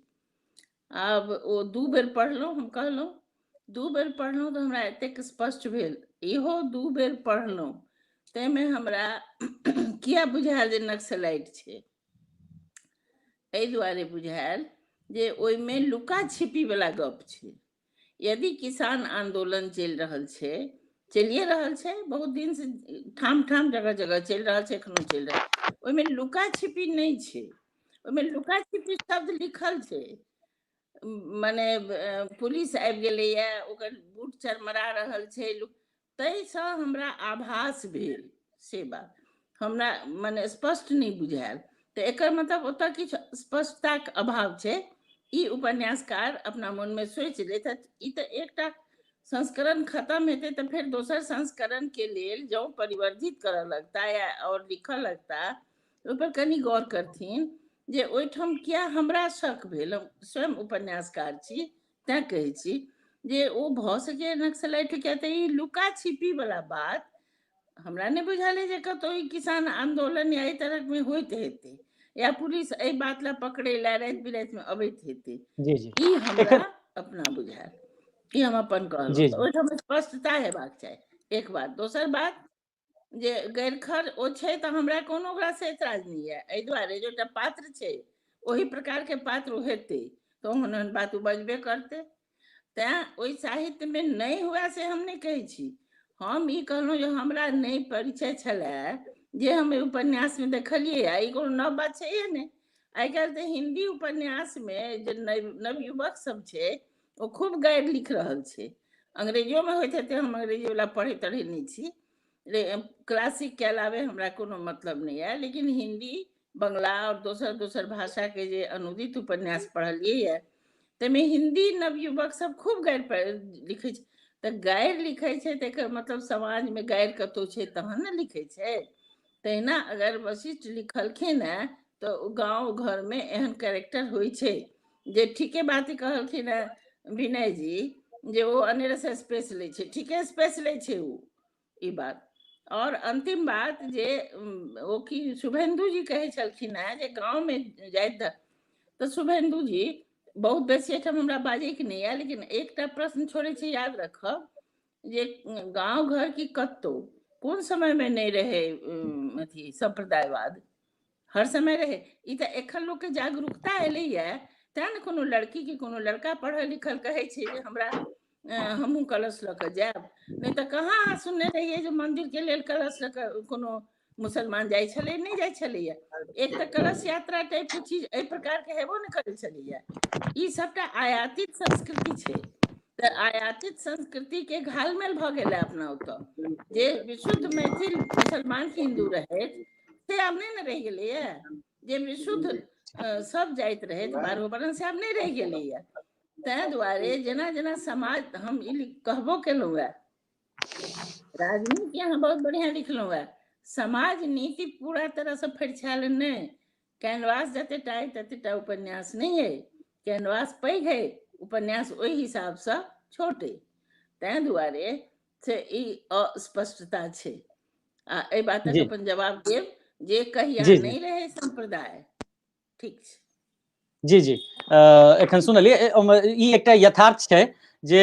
एकटा एखन ट्रेंड छै जे साहित्य में नहीं सिनेमो में एकटा ट्रेंड एलैया जे यथार्थवाद के नाम पर सिनेमो सब में हिंदी सिनेमा में से वो देखल गेलैया ई प्रवृत्ति जे पिछला 1.5 दशक से जब बस विषय के नाम पर विषय के सत्यता के नाम पर समाज के यथार्थ बोध के नाम पर जे गैर गलौज हिंसा एकर अधिकता तो बात ई छै जे जेहन पात्र छै एकटा कहल जाइ छै जे साहित्य जे छै से समाज के आईना छै जेहन समाज छै तेहने साहित्य हेतै जेहने समाज हेतै ते सिनेमा में देखेतै ठीक छै आईना छै लेकिन साहित्य और सिनेमा समाज के एकटा रास्ता देखबा के साधन तऽ सेहो छै ई दुनू गप ओतबे सत्य छै इहो गप ओतबे सत्य छै जे समाज के रास्ता देखबै छै तऽ एहन में ओकर अनुपात की हेबाक चाही तै पर हमरा लगैया जे बात होबक छलैया तै पर कहब छन विश्वास जते हमर विद्वान पैनलिस्ट छथि जे एहि विषय पर गप केलखिन हैं तऽ हमरा लगैया ओकर अनुपात पर गप हेबाक चाही जे एकटा कोनो रचना में या एकटा ओ चाहे सिनेमा होय साहित्य होय नाटक होय ई जे भाषा के जे यथार्थ बोध छै श्लीलता और अश्लीलता के पैमाना पर जे समाज में छै से एतै लेकिन ओकर कतेक की वहटा स्पेस छेक लेतै या ओ बाकी दोसर दोसर विषय के लेल जगह छोड़तै तऽ एहि विषय पर हम जे एखन हमरा सब साथे नवतुर के लेखक छथि शुभेन्दु जी हम शुभेन्दु जी तक चलब जे ओ एकरा केना के देखै छथिन यथार्थ बोध जे छै जे एकटा यथार्थ बोध के नाम पर जे ई प्रवृत्ति छै साहित्य और सिनेमा दुनू में तऽ साहित्य में कतेक तक एकरा अहाँ बुझै छियै जे उचित छै कि अनुचित छै देखियो प्रणव भाई यदि अहाँ यथार्थ चाहे साहित्य होय कि सिनेमा होय जेना कि अहाँ ई गप ठीक कहलिए जे साहित्य और सिनेमा जे छै ने से मात्र दर्पणे नहि होइ छै समाज के, ओ ओकरा दिशा सेहो दै छै। तऽ अहाँ जते दिन तक यथार्थ नहीं देखेबै ने ताबे दिन तक जे छै ने से ओ बहुत दिन तक चले वाला साहित्य या सिनेमा नहीं रहत।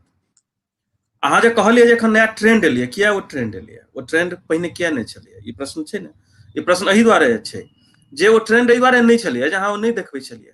हाँ, अब यथार्थ के नाम पर अहाँ किछो मने परेश दिए ओ एकटा अलग बात छै, ओ एहन बात नहीं छै जे अहाँ यथार्थ नहीं देखबै छलिए तहिया किछो नहीं परसल जाइ छलिए। ओ जे किछो परसे वाला जे बात छै ओ पहिनेओ छलैया, यथार्थोमे अहाँ ओकरा मिजर कऽ रहल छी, लेकिन अहाँ यथार्थ नहीं देखेबै, यथार्थ से जते दिन अहाँ साहित्य के और सिनेमा के या आनो जे विधा छै तकरा दूर रखबै तऽ ओ नहीं चले वाला है।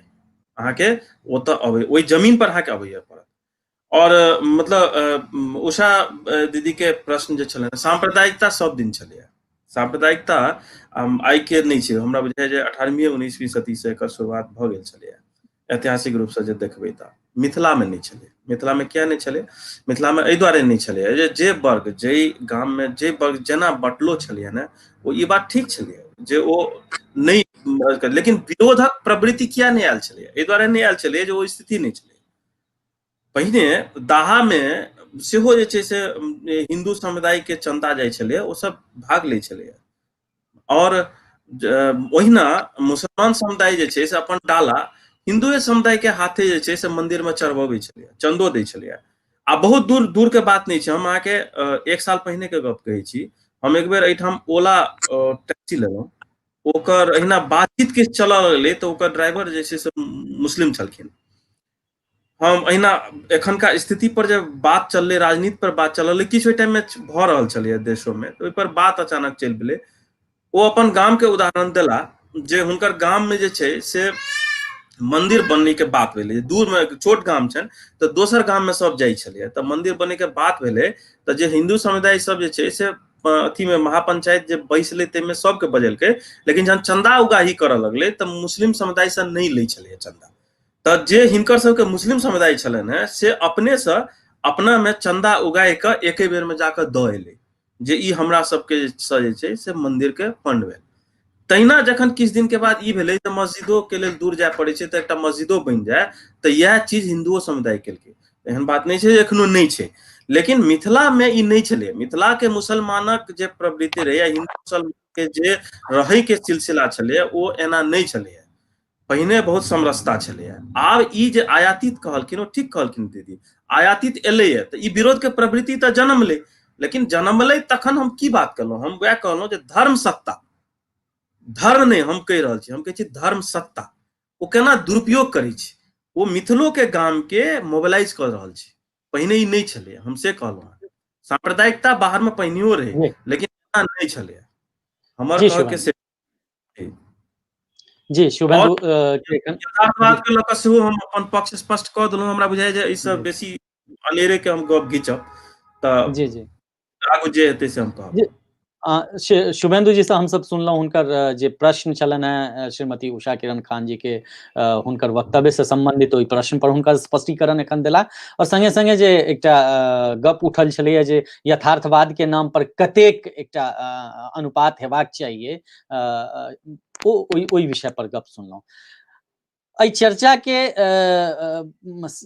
दौरान हम सब जे एकटा गप और उठलैया जे एहि उपन्यास के जे कलेवर छै, जाहिमे किछु पात्र जे छै ओ कतौ ने कतौ ओकर और विस्तारित हेबाक चाही छलैया, जे लागि रहल छै जे ओकरा अंडररेट भऽ गेलैया ओ, और किछु एहन पात्र छै जे कनि कम स्पेस लेतै ओ ओवररेट भऽ जाइ छै।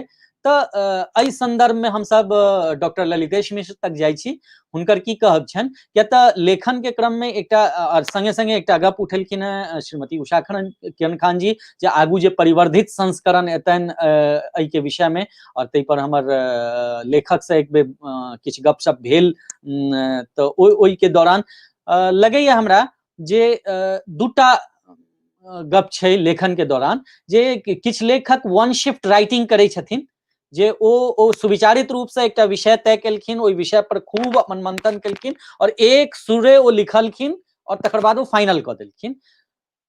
और किछ लेखक ओकरा बेर बेर जे छै से ओ लिखल के बेर बेर ओ अपन रीराइट करै छथिन। तब अब लेखक जखन लेखक के पारी एतन गप करी के अपन पोथी पर, तखन ई विषय हुनका से पूछल जा सकै छै। तै से पहिने हम डॉक्टर ललितेश मिश्र लग जाय और हुनका से ई पूछियन जे हुनका की एहन किछ आलोचकीय, हुनकर आलोचकीय दृष्टि में कि हुनका किछ अनुभव एहन अपन छन जे पात्र सभक जे चुनाव छै और ओई पात्र के जे कलेवर छै, गढ़इन छै, ओई के हिसाब से किछ पात्र अंडररेटेड रह गेलै, या एई उपन्यास के कनी कलेवर और पैघ हेबाक चाही छलैया विषय सब के जे हिसाब से समेटल गेलै तै के परिप्रेक्ष्य में। Doctor Lalitesh Mishra sir unmute कऽ लेल जाए, माइक अनम्यूट कऽ लेल जाए। जी जी ठीक है जी, आभार प्रणव जी जे हमरा फिर अवसर देलहुँ।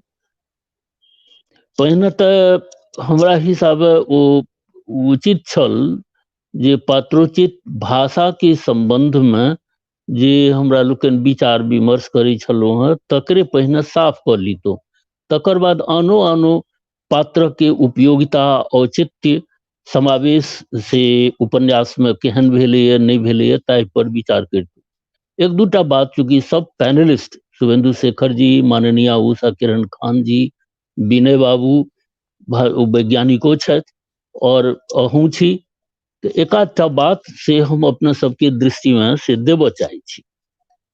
सब गोटे के बुझल अछि जे आइ से 100 बरस पहिने तक संपूर्ण विश्व में 4000 भाषा छलैया। आई के तारीख में से 1 सैकड़ के करीब भाषा बच गेलै, सब भाषा मरि गेल। एखन दुनिया में सबसे प्रचलित और सबसे लोकप्रिय भाषा चीनी भाषा मंडारिन के कहल जाइ छै। ओकर जे कारण बताओल गेलैया भाषा सभक के क्रमिक विकास, ओकर पतन, ताहि में कहल गेलैया जे कोनो भाषा मनुष्यक जीवन के अत्यधिक निकट होइछ, ओ भाषा प्राणवंत आ जीवंत आ दीर्घ जीवन प्राप्त करैत अछि। ताहि दृष्टिए से इहो विचार करब बहुत आवश्यक छै जे भाषा जो भाषा ककर छिए, मनुष्यक भाषा छिए ना, तो मनुष्य के जीवनक निकट जो भाषा नहीं रहते और मनुष्य में से एकेटा मनुष्य नहीं होइ छै, अनेक प्रकारक होइ छै, अनेक गुणक होइ छै, अनेक दोषक से प्रतिनिधि बनकर मनुष्य होइ छै हर समाज में, हर वर्ण में, हर संप्रदाय में, तो स्वाभाविक छै जे ओकर सोच, ओकर जीवन शैली, ओकर भाषा शैली, ओकर उच्चारण ओ भिन्न हेतै। तो तैं से जीवंत भाषा के लेल जे कोनो पात्र छै तकर भाषा जाहि तरह के ओकर भाषा छै तहिना ओकरा यथावत राख देल जा। शिष्ट आ अशिष्ट के प्रश्न हम नहीं उठबै छी, एहि दुआरे नहीं उठबै छी जे शिष्ट आ अशिष्ट के से केहन पार्थक्य छै से कनिएटा अपने विचार करियो। सब गोटा के तो बुझल है जे विद्यापति तो मूलतः संस्कृत के प्रकांड विद्वान छलाह और संस्कृत में जखन ओ रचना करे छलाह तो हुनका एहन अशोकर्ज बुझि पड़लनि जे हमर सामाजिक सरोकार संस्कृत में ग्रंथ लिखला से प्रकट नहीं भ पबैया ठेकान से, आ तें तो ओ भाग्य को अबहट्ट में रचना करऽ लगला। आ जकरा वो कहलखिन जे देसिल बहना सबजन मीठा तै तैसों जंपौ अबहट्टा, वो किया एला? संस्कृत तो बहुत शिष्ट भाषा रही, ओइमे तो ओइ तरह के भाषा के उपयोग कदापि संभव नहीं छै जे कि अयोधी मिश्र अपन से वाचन में करे छै। विद्यापति घूर के तैं ओ ओहन सहज भाषा, लोक भाषा, जीवन के भाषा में से अपन रचना केलन, एहन प्रसिद्धि पौले। हुनका से बहुत आगां बढ़ के कविवर पंडित चंदा झा ओहो तो एहन लोक भाषा के ओ चुनब पसंद केलन जे सबके सर्वजन बोधगम्य हो और सबके से चरित्र के प्रतिनिधित्व करैत हो जे भाषा, तै भाषा के से हम पकड़ी।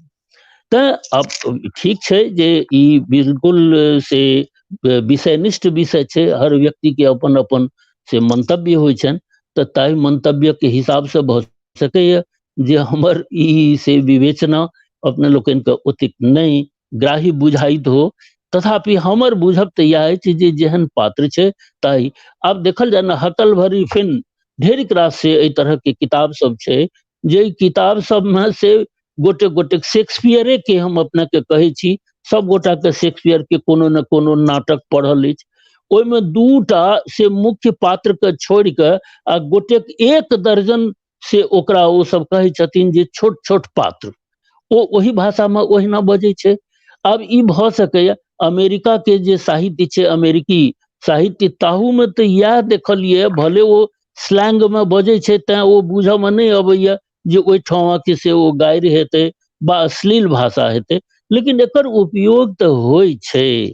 माननीय उषा किरण खान जी तो ओहो से एहि बात का स्वीकार केलन जे आब तो हिंदियों में बिल्कुल से प्रचलित भ रहले है सब तरह के विषय तें वो एते कोनो गंभीर विषय नहीं छै। दोसर ओहिमे उद्देश्य की छै अयोधी मिश्र के जे भाषागत सौंदर्य ओहिमे नहीं देखबाक छै लेकिन ओ केहन हास्य और केहन मनोरंजन से उत्पन्न करै छै ताहू दृष्टिए जे छै से ओकर ओहि चरित्र के ओहि रूपे राखल गेलै है और ओकर भाषा ओहन बनाओल गेलै और भाषा में से शिष्टता के कारणता संस्कृत के की हालत छै से तो सब गोटा बुझते छी।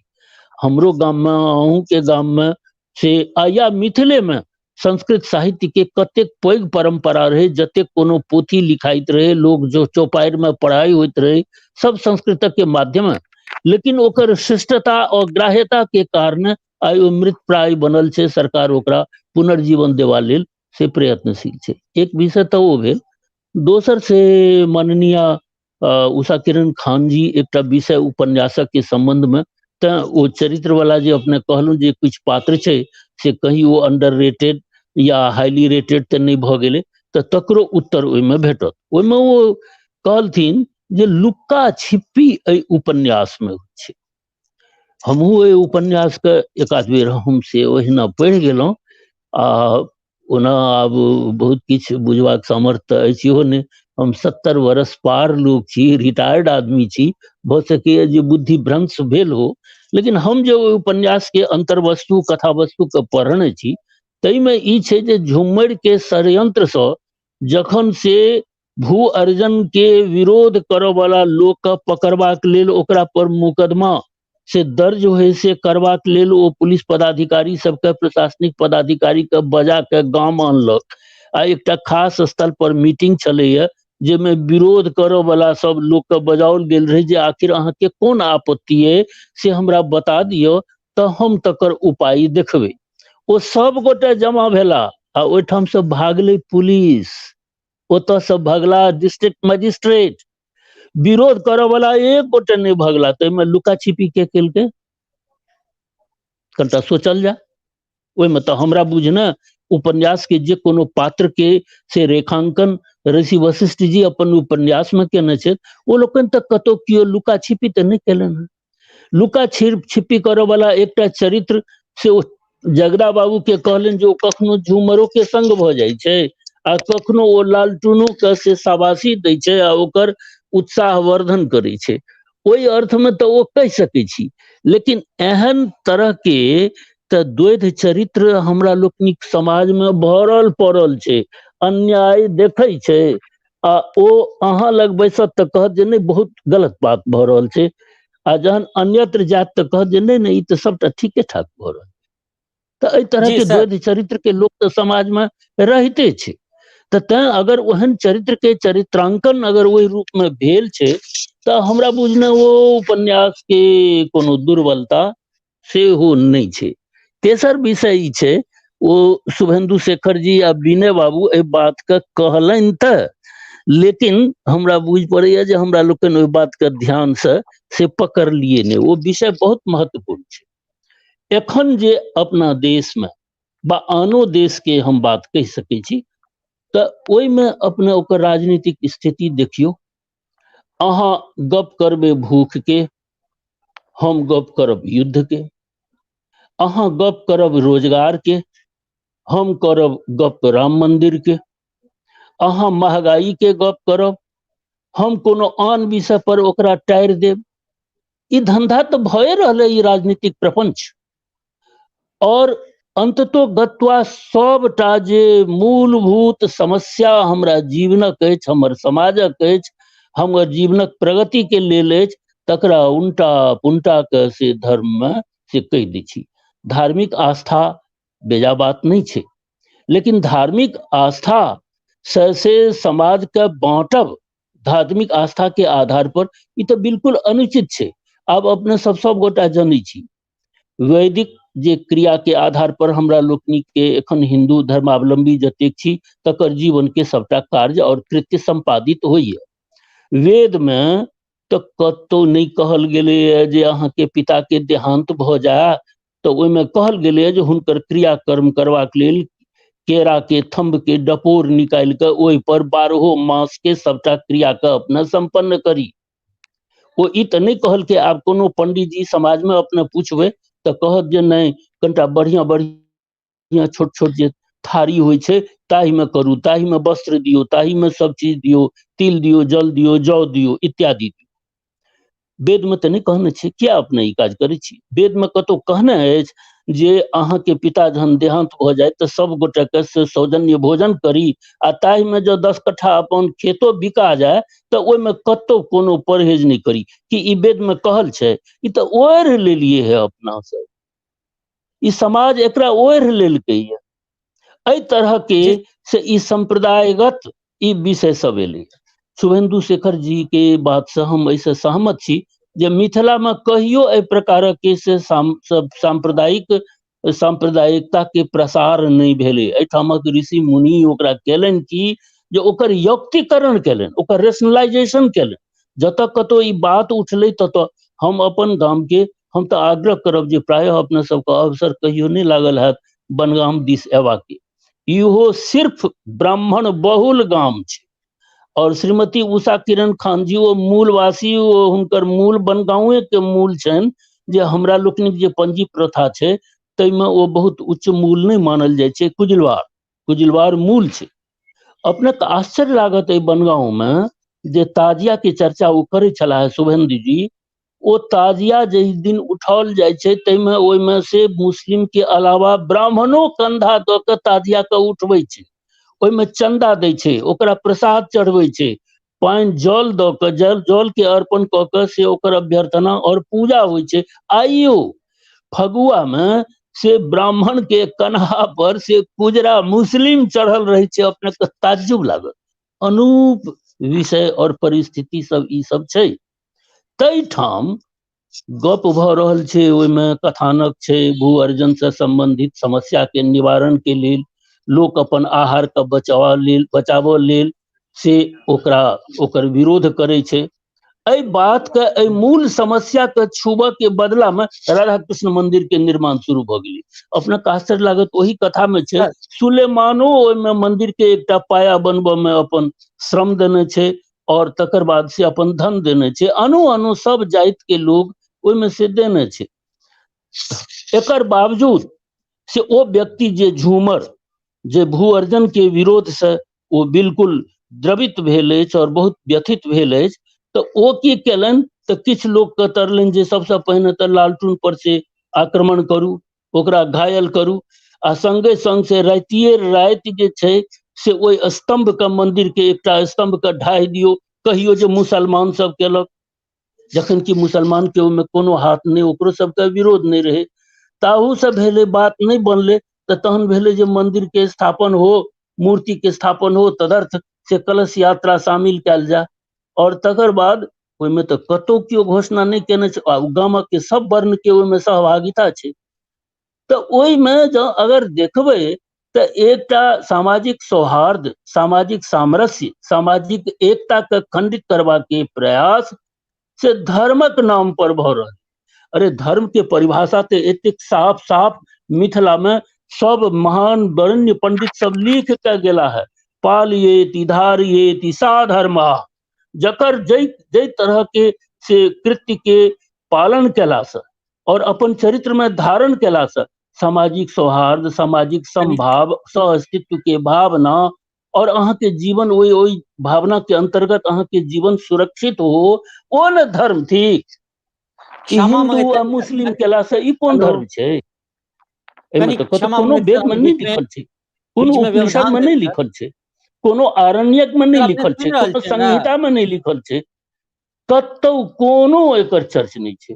लेकिन अहाँ एकरा बढ़ा कऽ से एना अगर करऽ चाहे छियै तऽ ऐसे की हेतै, समाज विखंडन, समाजक के विखंडन हेतै, समाज टूटतै, मनुष्य का मनुष्य के प्रति मानव धर्म में तो कतौ एहि तरह के हाँ हम कोनो खास आस्था के अनुयायी छी, ओ अपन विषय अलग छै, लेकिन समस्त मानव के देखबै तऽ जे मानवक जे धर्म छै, प्रेम, दया, करुणा, या सब ने छै, तऽ से तऽ हम सबके प्रति सौहार्द किया नहीं रखबै। हमरा कोन लेना ये, मुसलमान अगर मस्जिद में जाकर नमाज पढ़ैया तऽ ओहिमे तऽ कोनो दिक्कत नहीं छै, मिथिला में तऽ आइ तक कहियो कोनो दिक्कत नहीं भेलै। लेकिन आब जे तरह के से राजनीतिक छद्म के द्वारा मिथिला के समाज के, भारत के समाज के बांटक के यत्न और सिर्फ से एक धार्मिक सत्ता स्थापित करबाक लेल अहाँ के सामना में तो अधिकांश से इस्लामीकरण कैल गेल देश मुस्लिम के अछि, तकर की दशा छै, पाकिस्तानो के दशा देखी, अहाँ के बगल में हमर पड़ोसी है वो देश, ओकर की हालत छै। एकरे दिस हमरा बुझना उपन्यास मूलतः से अपन दृष्टि रखलन है, आ एकरे उजागर करवा के निमित्त जे हमरा लोकन चेती, हमरा लोकन सतर्क होय जे एहि तरह के जे साजिश, एहि तरह के षड्यंत्र हमरा समाज में कैल जा रहल अछि धर्मक नाम पर, जकर चर्चा शुभेंदु जी सेहो केलन, ताहिसँ हमर समाज बचाओ, और तै बचेबा में जे साहित्यकारक के योगदान छै कि फिल्मकारक के योगदान छै, आ कि लोक नेता के योगदान छै, ओ सुनिश्चित कैल जाय। सर अपने सुन पाबि रहल छियै कि हमरा? हेलो, एखन डॉक्टर ललितेश मिश्र के अपने सब सुनि रहल छलहुँ हैं। एक्चुअली जे जतऽ ओ छथि, एकटा नीक आलोचक समालोचक छथि, हमरा हुनकासँ आग्रह छलै आ ई उम्मीदो छलै जे किछु तकनीकी विषय पर और बेसी गप भऽ सकतै, मुदा समय जे अनुपात अछि 90 मिनट के कार्यक्रम होइ छै और लगभग समय पूरा हुअ जा रहल अछि, आ एखन हमरा सबके लेखकसँ सेहो हुनक वक्तव्य, हुनक मंतव्य लेबाक अछि, और लगैया थोड़ेक विषयांतर भऽ गेलै। हम सब तकनीकी विषय पर बेसी गप नहीं कऽ कऽ कनी धर्म के विषय पर जे ओकर विवरण छै, ओकर जे आख्यान छै, ताहि सब पर कनी बेसी बात कऽ गेलियै, बात भेलै, जेकर हमरा लगैया जे हम सब समय के कनिक ढंग सँ कऽ पैबतियै, और तऽ किछु और नीक गप भऽ पैबतै। अब हम चले छी सीधा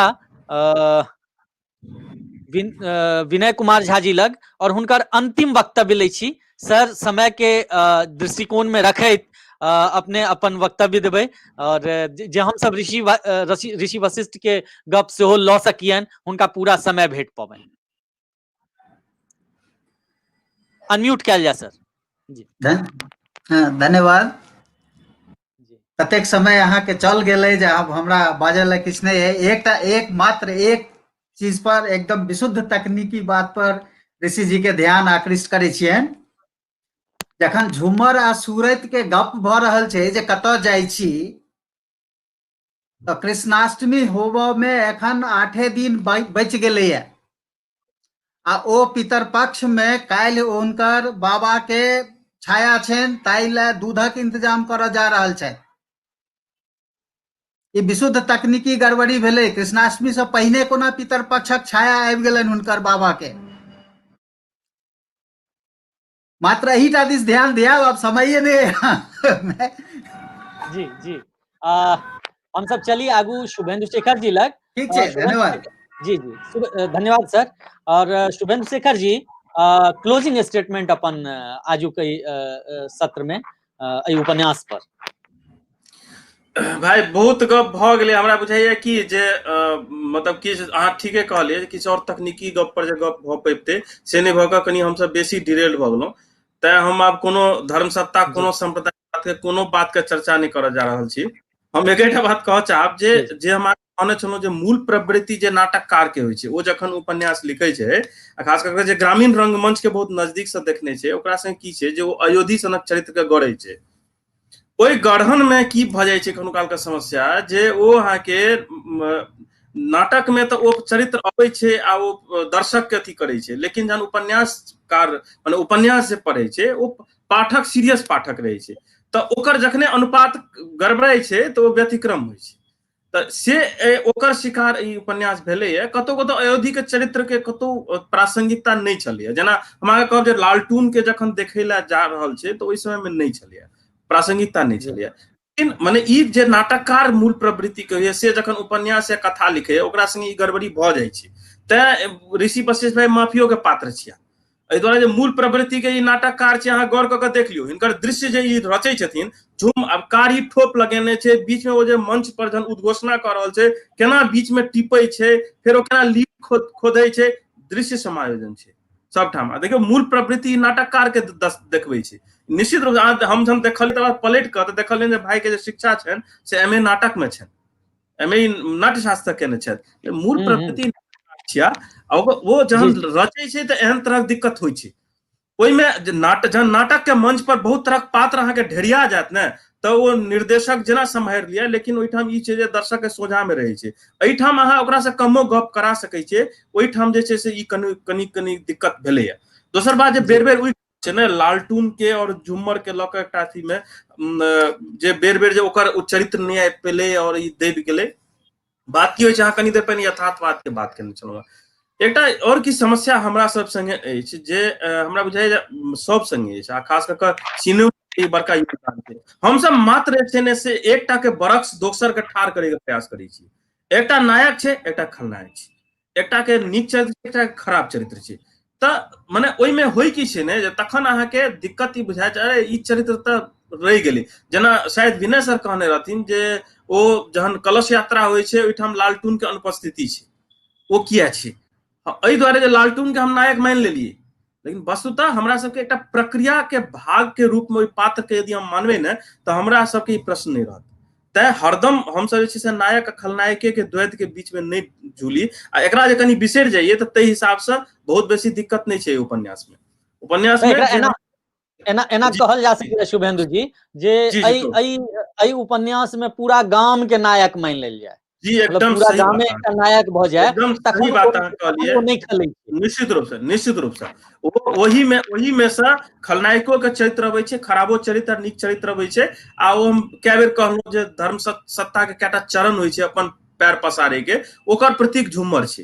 तऽ तें हमसब पूरा गामे के एहिमे नायक मानी, आ बाकी सब ठाम रहै छै। आ एक रेखीय दू रेखीय विषय के जे बात भेलै ने, उपन्यास में बहुत मुद्दा अबै छै, कथा नहीं छै, कथा छोट रहै छै। दीर्घो कथा में कएटा मुद्दा अबै छै, उपन्यास में तऽ कएटा मुद्दा अबै छै, लेकिन ई छै जे ओकर गुम्फन केहन बढ़िया छै। तऽ एहिमे हमरा हिसाबे गुम्फन में जे उपन्यासकार छै से सफल भेल छथि। ओ किसान आंदोलन के आ ओहिठाम एकठाम मंदिर बने के सबटा चीज के एकठाम एक गाम के प्लेटफॉर्म पर जोड़ि देलखिन। तऽ ताहि हिसाब से ई सफल उपन्यास छै। आ हम पहिनेओ कहलहुँ जे एक संगे दूटा उपन्यास मैथिली में पिछला साल एलै जेकि पढ़े वाला छै, आ ई एहि तरहक विषय के उठेने छै जे केना मिथिला में आब जे छै से परिदृश्य बदलि रहल छै। धन्यवाद भाई, बेसी जी दूटा उपन्यास पिछला साल में एहि साल में दूटा उपन्यास जे महत्वपूर्ण उपन्यास अछि, और विषय के केंद्र में गाम छै, और गाम के जे राजनीति छै, धर्मनीति छै, ई सबटा एक साथे गुम्फन भऽ कऽ एलैए, जाहिमे ऋषि वशिष्ठक की कलश यात्रा छनि, और एकटा हमरा जनैत सच्चिदानंद सच्चू के अल्लाह हो राम चूंकि एकर एहि परिचर्चा से एहि परिचर्चा से ओकर कोनो संबंध नहीं छलै, तें हम ओकर कोनो नहीं एखन जिक्र, लेकिन वस्तुतः वएह उपन्यास छै। ई दुनू लगभग एक समय में एलै, आ हमरा बुझाइए केओ पढ़ै छी एहि दुनू उपन्यास के एक संग राखि कऽ पढ़ी। काल्हि 6 दिसंबर अछि, और काल्हि लेखकक जन्मदिन सेहो छनि। हमरा सब गोटे के तरफ से जन्मदिनक शुभकामना सहित हम सब लेखक के तरफ जाय, लेखक श्री ऋषि वशिष्ठ जी। आब हम चाहब जे अहाँ भाई अपन जे वक्तव्य अछि, जे मंतव्य अछि जे सुनलियै, हमरा जनैत किछु गप समयाभाव में रहि गेलै, किछु और गप हेबाक चाही छलैया एहि पोथी पर, जे किछु विषय के विषयांतर भेला के कारण हम सब नहीं कऽ सकलियै। ई भऽ सके हमर दोष हुए जो हम एकरा नहीं सम्हारि पेलहुँ। एहि दोष के लेल क्षमा सहित हम चली लेखक ऋषि वशिष्ठ के तरफ। ऋषि वशिष्ठ जी, भाई अनम्यूट कर ली अपन माइक।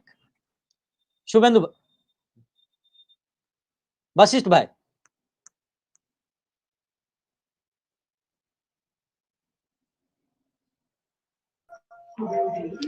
जी जी धन्यवाद प्रणव भाई।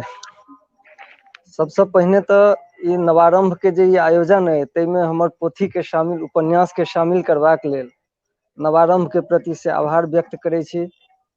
एहि संपूर्ण टीम के प्रति आभार व्यक्त करै छी। नवारंभ में कतौ ने कतौ से एकटा से हमहूँ अंग छी, तऽ से ताहि दुआरे से लगैया जे ई से हमरा पर एकटा विशेषे कृपा।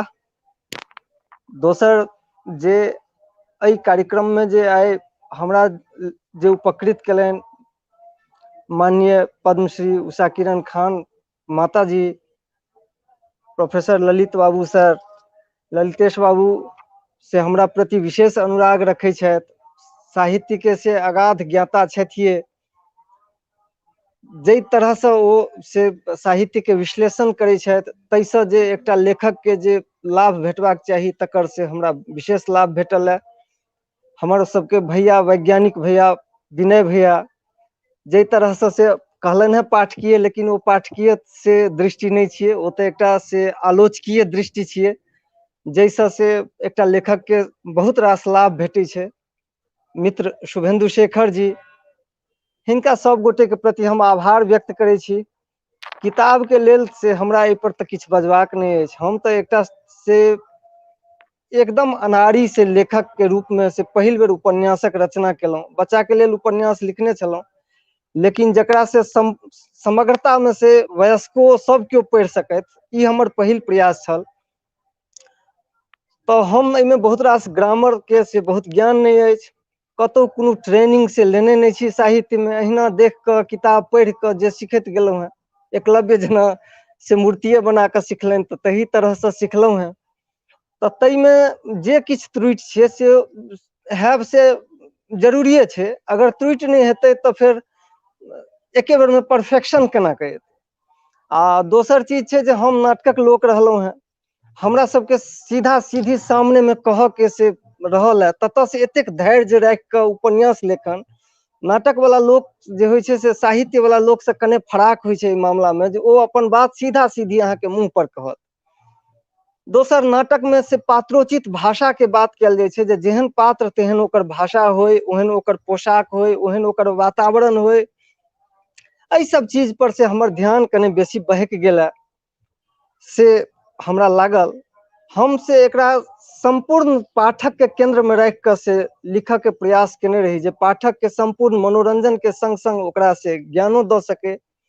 उपन्यास में जे आइ एकटा समस्या भेल छै, जे उपन्यास देखिए कऽ जे अरे बाप रे उपन्यास दऽ देलनि, ओकरा जे लोक कात फेंक दै छै, तऽ से उपन्यास में ओ पठनीयता होय, नाटक वाला लोक रही तऽ से हमरा मन में ई बात रहे।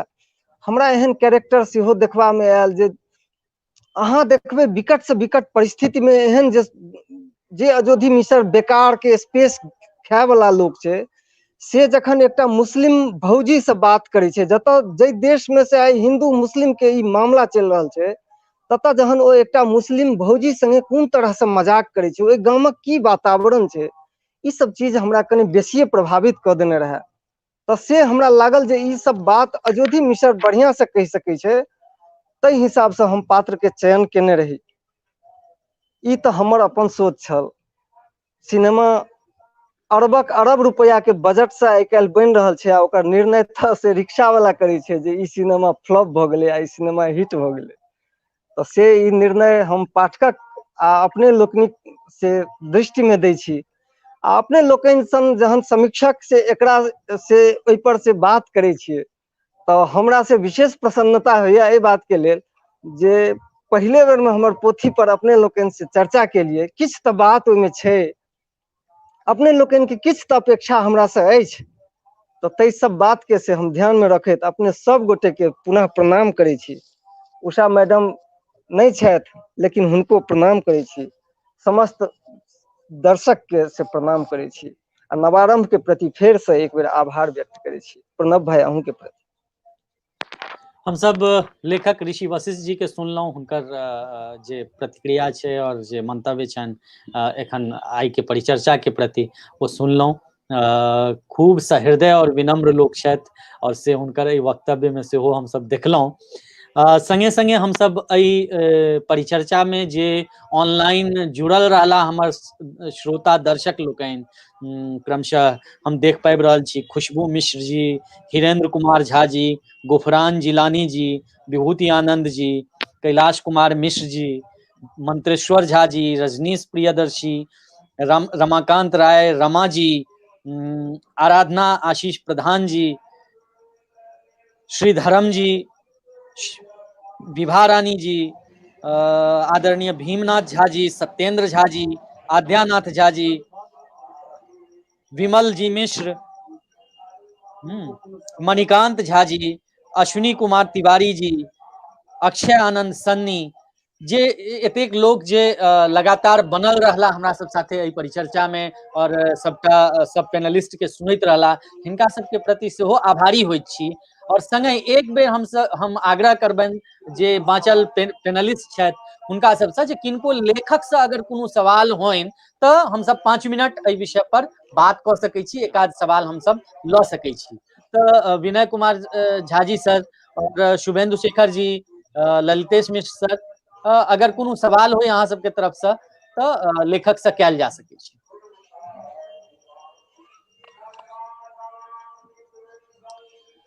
फिर से स्वागत करै छियनि माननीय उषा किरण खान जी के सेहो, और हम हुनको से आग्रह करबनि, क्लोजिंग स्टेटमेंट हुनका से नहीं लऽ पायल रही तो हम आग्रह करबनि जे क्लोजिंग स्टेटमेंट सेहो दैत अपन, और अगर कोनो प्रश्न अपने लोगन के लेखक से हुए तो से कयल जा सकै छै। तो चलिए उषा किरण खान जी के। हाँ हाँ, ओ सबटा गप होइत होइत तऽ बात निकलै छै कि नहि, तऽ अंततः ई भेलै जे ओ एकटा मिथिला के गांव तऽ एकटा प्रतीक छै, ओहि प्रतीक के माध्यम से ओ पर्सोनिफाई कयल गेलै गांव के, मतलब गांव के व्यक्तित्वीकरण छै, एकटा गांव के पूरा व्यक्तित्व उभरि कऽ ओहि उपन्यास में एलैया।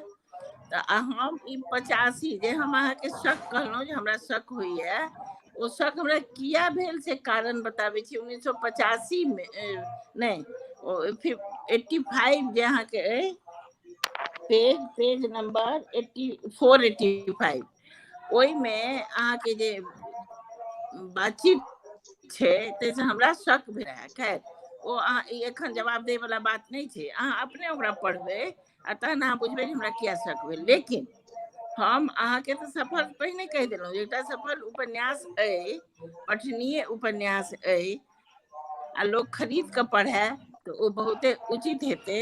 ओ एहि प्रकार के उपन्यास अइ आ ओ उपन्यास मिथिला के व्यक्तित्वीकरण छै, बुझि गेलहुँ। ताहि दुआरे हम एतबे कहै लए छलहुँ है। ठीक छै जी जी जी, धन्यवाद उषा किरण खान जी। संगे संगे हम देख पाबि रहल छी राजेश कामती जी, परमेश्वर झा प्रहरी, इला झा जी ई सब जुड़ल छलथि है, धर्मेंद्र कुमार झा जी ई सब जुड़ल छलथि है, विनोदानंद झा जी। हम एहि सब सुधी दर्शकगण के और श्रोतागण के नवारंभक तरफ से और जतेक हमर विद्वान पैनलिस्ट छथि, माननीय पद्मश्री उषा किरण खान जी, डॉक्टर ललितेश मिश्र जी, विनय कुमार झा जी, श्री शुभेंदु शेखर जी, हिनका सबके धन्यवाद ज्ञापित करै छी। बहुत बहुत धन्यवाद अपने सबके एतेक समय देवा लेल और एहि पर एकटा सार्थक चर्चा करबा लेल।